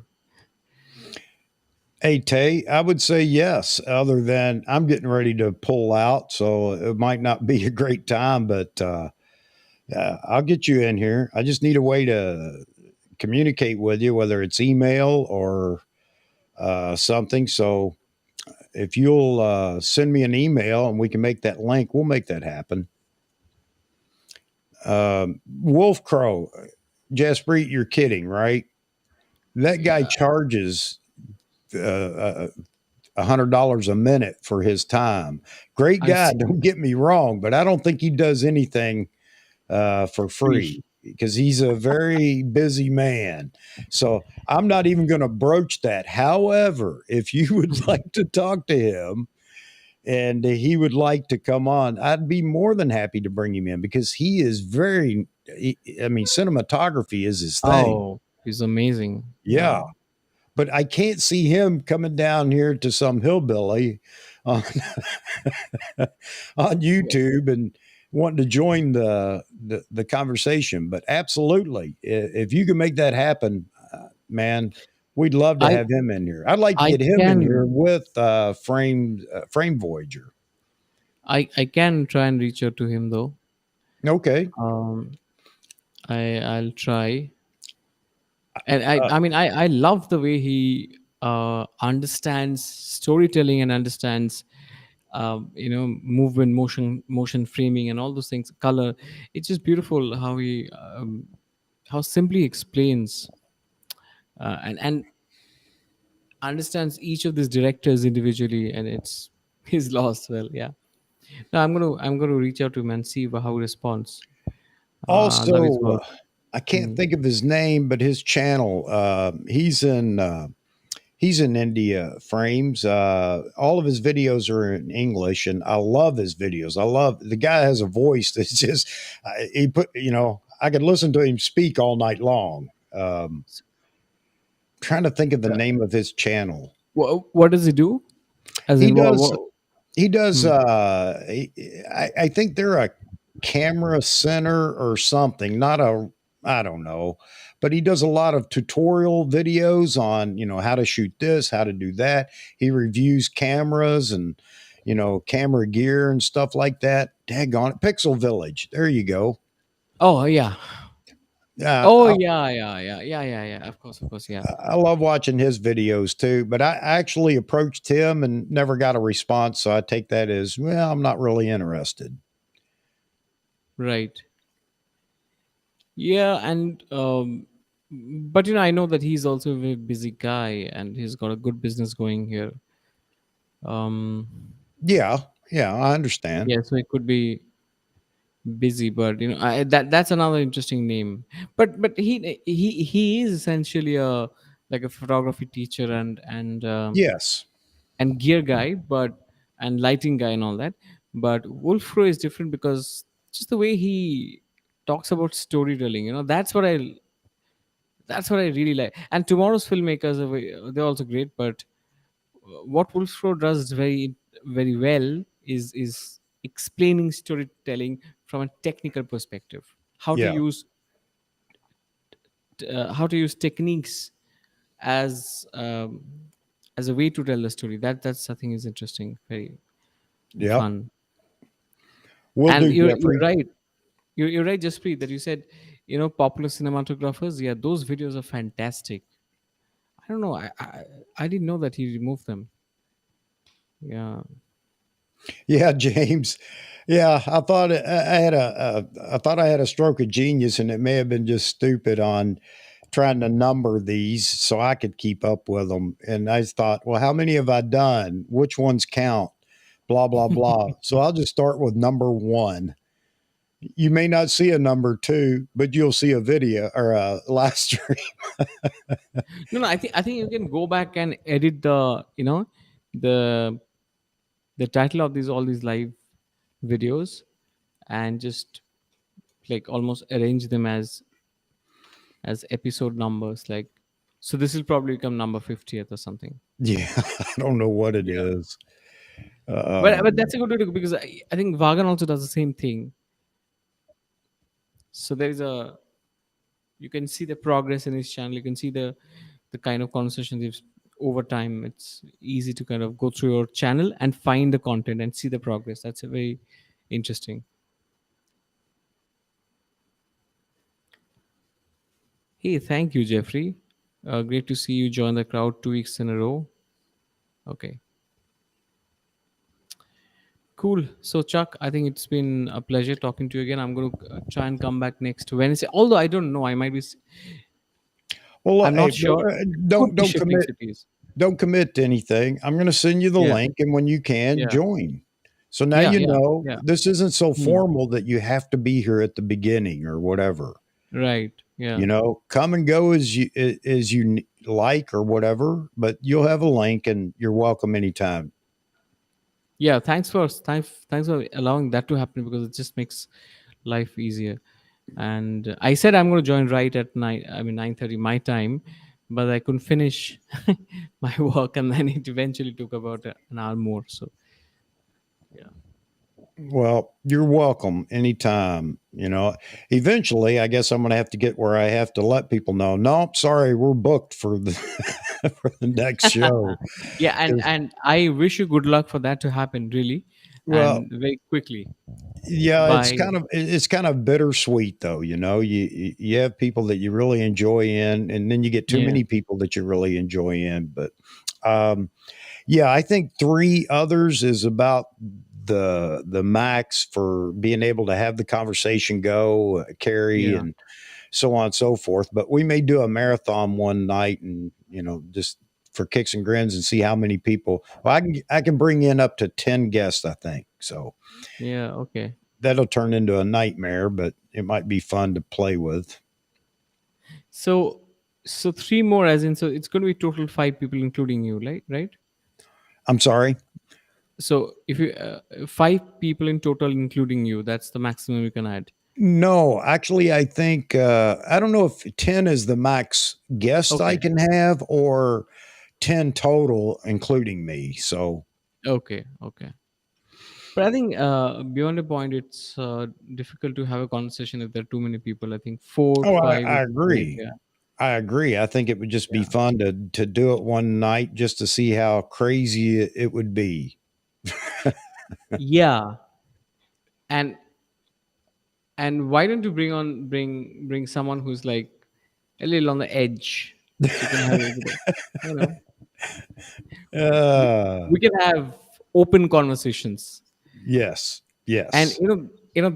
there are some people from the audience, because I was too nice with Jared Polin when he came on Vagan's show.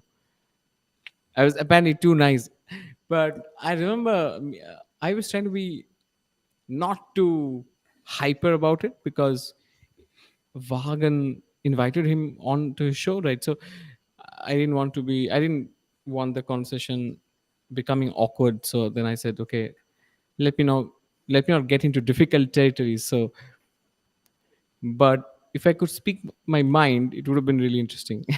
Yeah. Yeah, And I feel kind of that way when I'm on Vahagen's channel when he's on the live streams. yeah, I'm not going to do what I would do on my own stream, although he's great about it. He said, "Speak your mind and speak up and everything else." But and I enjoy being there with his guests and everything else. But yeah, it's just different. You don't want to disrespect somebody that you no, know. no, no, of course not, of course not. But I think that fun and that banter is also is like I enjoy that, and like I Yep. I enjoy that. Like I remember how Vanessa Joy started that episode with Vagan on Vagan's channel. He said, "Oh, is that a Nikon? Is it not working?" I think he was having a little trouble with the camera. Yeah, Yeah. Yeah. No, yeah, I agree with so, you. That breaks the ice, and then it's yeah, fun. Yep. right, yeah. And but at the same time, bringing in some of these Sony guys is going to be interesting because many of the Sony guys are actually ex Nikon users. Is what I realize. If you look Hmm. into, yeah. So I think the Canon people stuck to Canon, but most of the Sony users have come from Nikon. And it's interesting because Nikon is not actually targeting Sony and trying to get back that customer base, which is interesting. So it won't be a bad idea to bring some Sony people who are ex Nikon users. It'll be great to hear from them what they think about Nikon today, and whether they're going to come back to Nikon after the Z9. That's going to be really, very interesting. Yes. There you go, Albert. Thank you for that comment. You're absolutely right. And, we just have fun. And, evidently everybody else is enjoying it too because everybody keeps coming back. And I love that. We're different. We're not the typical channel here because you guys are part of the conversation. And I want to keep it that way. So I have one guest that was talking about, well, you mean they can interrupt? Yes, they're part of the conversation. Uh, so yeah, that's the fun of this, and I hope you guys feel like you're participants. And I have a bad habit of not being able to like hold myself. Like, I have something to say right now. Listen, like I have to say it. I feel like Yep. I don't want to lose this moment. I want to make a point right now. So I think at times becomes a little, um, If the yeah, interface was better, it would be fun. That would be fantastic. That where when you talk over someone, a guest now or whoever, it mutes or sort of mutes the audio. It would be nice if we could all have that banter going back and forth yeah. live, just Oh, like I think that would be great. but is that a I, setting thing though? I'm sorry. Is that a setting thing though? No, I've tried. I've looked at it. I think it has to do Oh, with the latency and other things. I mean, how amazing is this? 30 years ago, you wouldn't even have considered the ability to sit across from each other, you in India, me in ah, America, and have a conversation like this with a multitude it's of other it's people. it's amazing because I think the one of the biggest thing internet has done is to really the opportunities to really bring people um, together, but we always find ways to kind of hate each other. That's unfortunate, but and what the creative community has able to do or is do exactly that, just bring the like-minded people on the same platforms and have conversations. And this is really really interesting. I didn't know that Ulf Crow, he's an Indian, right? He's an Indian. He's based out of the southern part of India. I was surprised to see that most of his followers are actually, most of them are Europeans. And uh, and so in fact I'm surprised to know that you know this guy from Pixel Village. I thought he's got a predominantly Indian followers, Oh, but it's I yeah, followed him for a while. I ran across him and just I enjoy listening to him. His voice is fantastic. His yeah, colors, his production is fantastic as well. yeah, And I enjoy the content. yeah. Of course, he's a seasoned photographer. He's often invited by Fuji and Sony and Canon and all that. So yeah, resourceful as well. So Jaspreet, I think, asked me if I can test the Z9 raw files when they come out in raw. Well, I don't have a Z9, but I'm definitely going to ask Chuck and Vaughan to share some files with me, and then I can probably test them in my way. And like I think you suggested this idea that you can all collaborate and just test those files. But I think what will be interesting is to compare them also with the best of Sony and the best of Canon and see how that works. Did we Yeah. break the record today? No, we have not, James. We haven't even, we're not even close to 4 hours, which is a great segue because I'm getting ready to pull the plug too. I just got Yeah. notified by the chief planner that I have things to do. Okay. Um, yeah, Yeah. mama's okay. Okay. So, one is I have people that still send comments and ask, say 3 hours, that's crazy, or 3.5 hours. Hmm. And I don't even try to explain because I don't think that they understand if they're not part of this community. But is it hurting anyone? No, because I have people that will stay the entire show. And it's hard to get even cut away sometimes because everybody's so engaged in the conversations going on.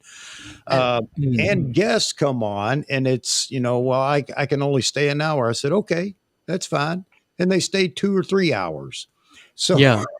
so that And tells me something. And this comment by Jeff, at first I was a little concerned about, well, maybe this isn't going to be the best idea in the world, but you guys have proven me and so many others wrong by enjoying, and I assume you enjoy it. Why would you come back if it's like beating your head against the wall?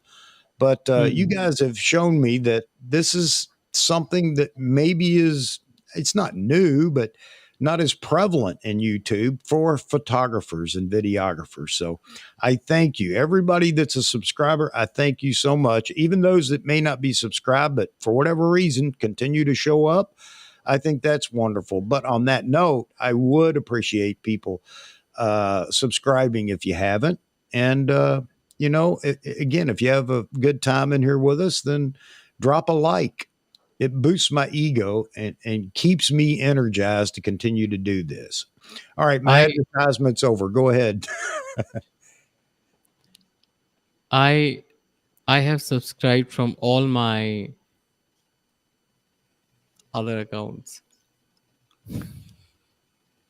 Like I have all these a bunch of other accounts from which I comment on other YouTube people. So I can just speak my mind. I can be whoever I want to be. Yep. I'm sorry, but that's that. I mean, you know.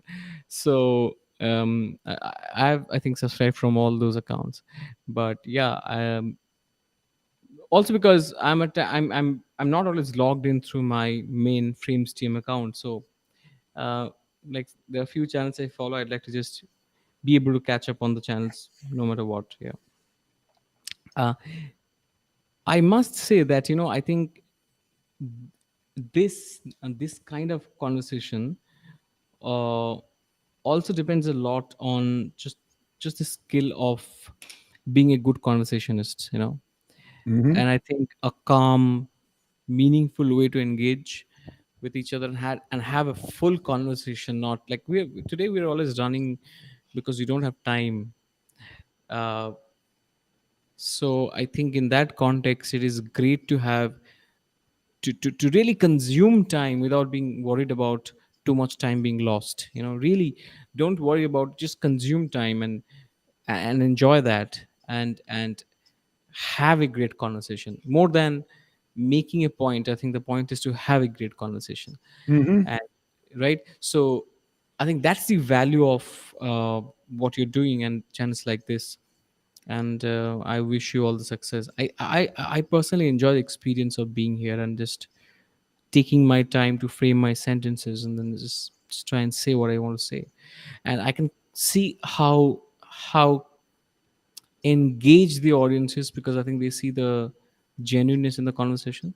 Mm-hmm. And that's the thing. And somehow whenever I have watched your live streams, or even I've gone back and watched the recordings of those streams, and the couple of times that I've joined, I think that uh, on this channel, Chuck, people do engage without the pretenses, there's Yes. there's no guard. Right. A- and I think that's rare and that's fantastic, because I'm very sure if someone comes on Jared Polin's channel, or the Art of Photography channel, or those larger channels, people are too self-conscious, and they just try to put their best version out to the world, not their real version. And I think that's the difference, and that's why I think you see high levels of engagement. I think keeping it real is a job to do. And that's the easiest thing to do as well. Frames is just be genuine, don't be phony or whatever, and get Yeah. caught in that, and what you see here with me is what you get. I mean, this is who Yeah. I am, what I am every day. Um, and my wife's really happy that I'm actually doing this because with everything that I've done in life, I was pretty much an introvert, but I didn't like being in front of the lens, or I didn't even like my own voice. That sounds crazy. But anyway, you guys have given me kind of a life back to be who I am and what I am. And I actually enjoy it. I really do. I enjoy coming in here. I enjoy seeing everybody else enjoy it. And we can have conversations, and we're not fighting in the chat room and, Yeah. things like that. It's a great community. And you know what? Yeah.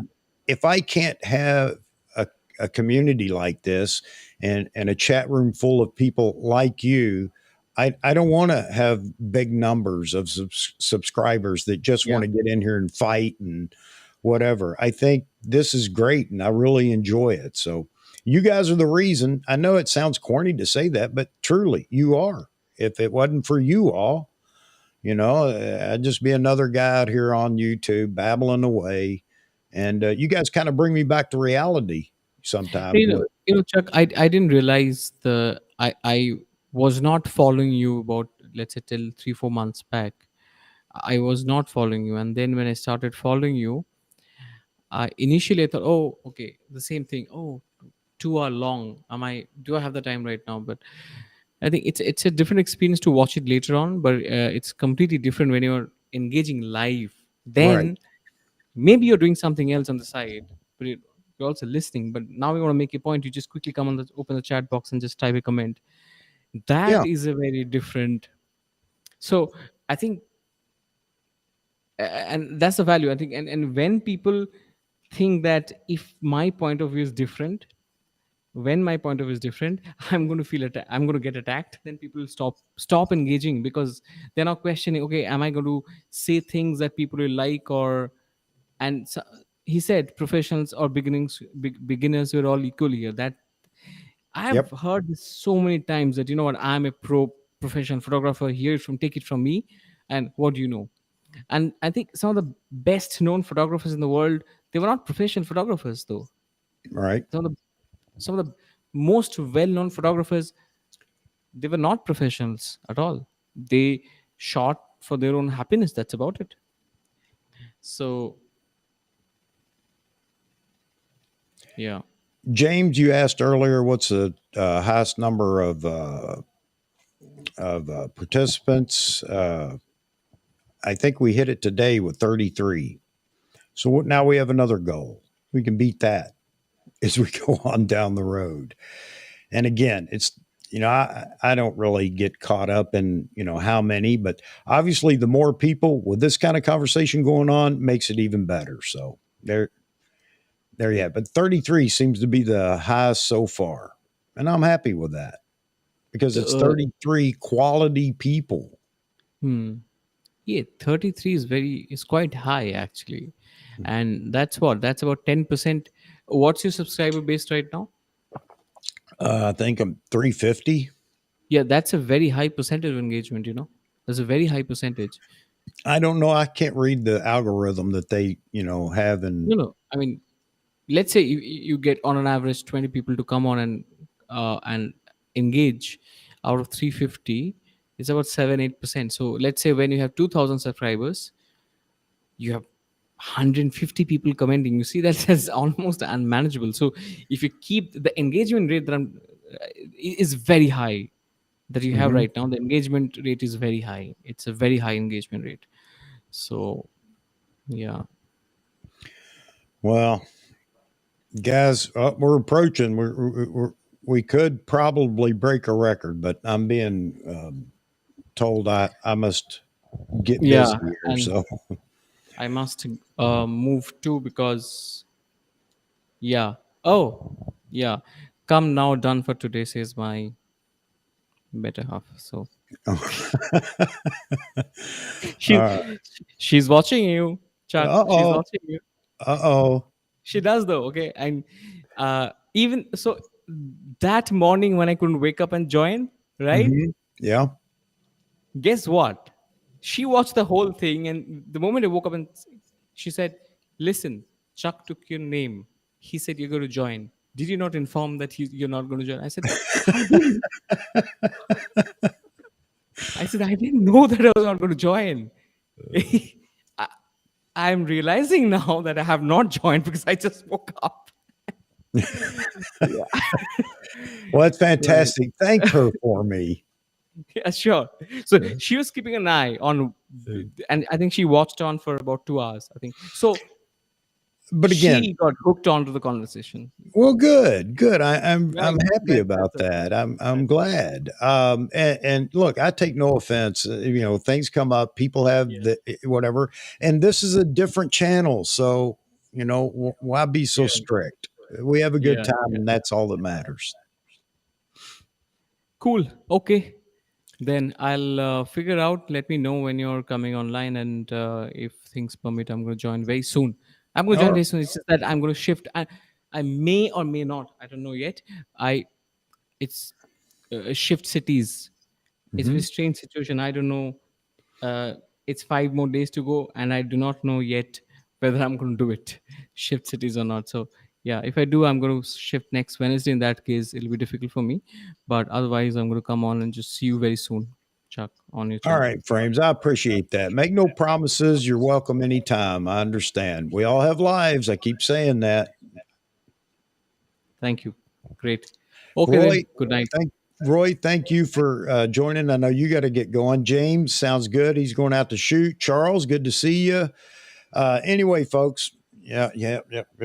I got to wrap it up, but Yeah.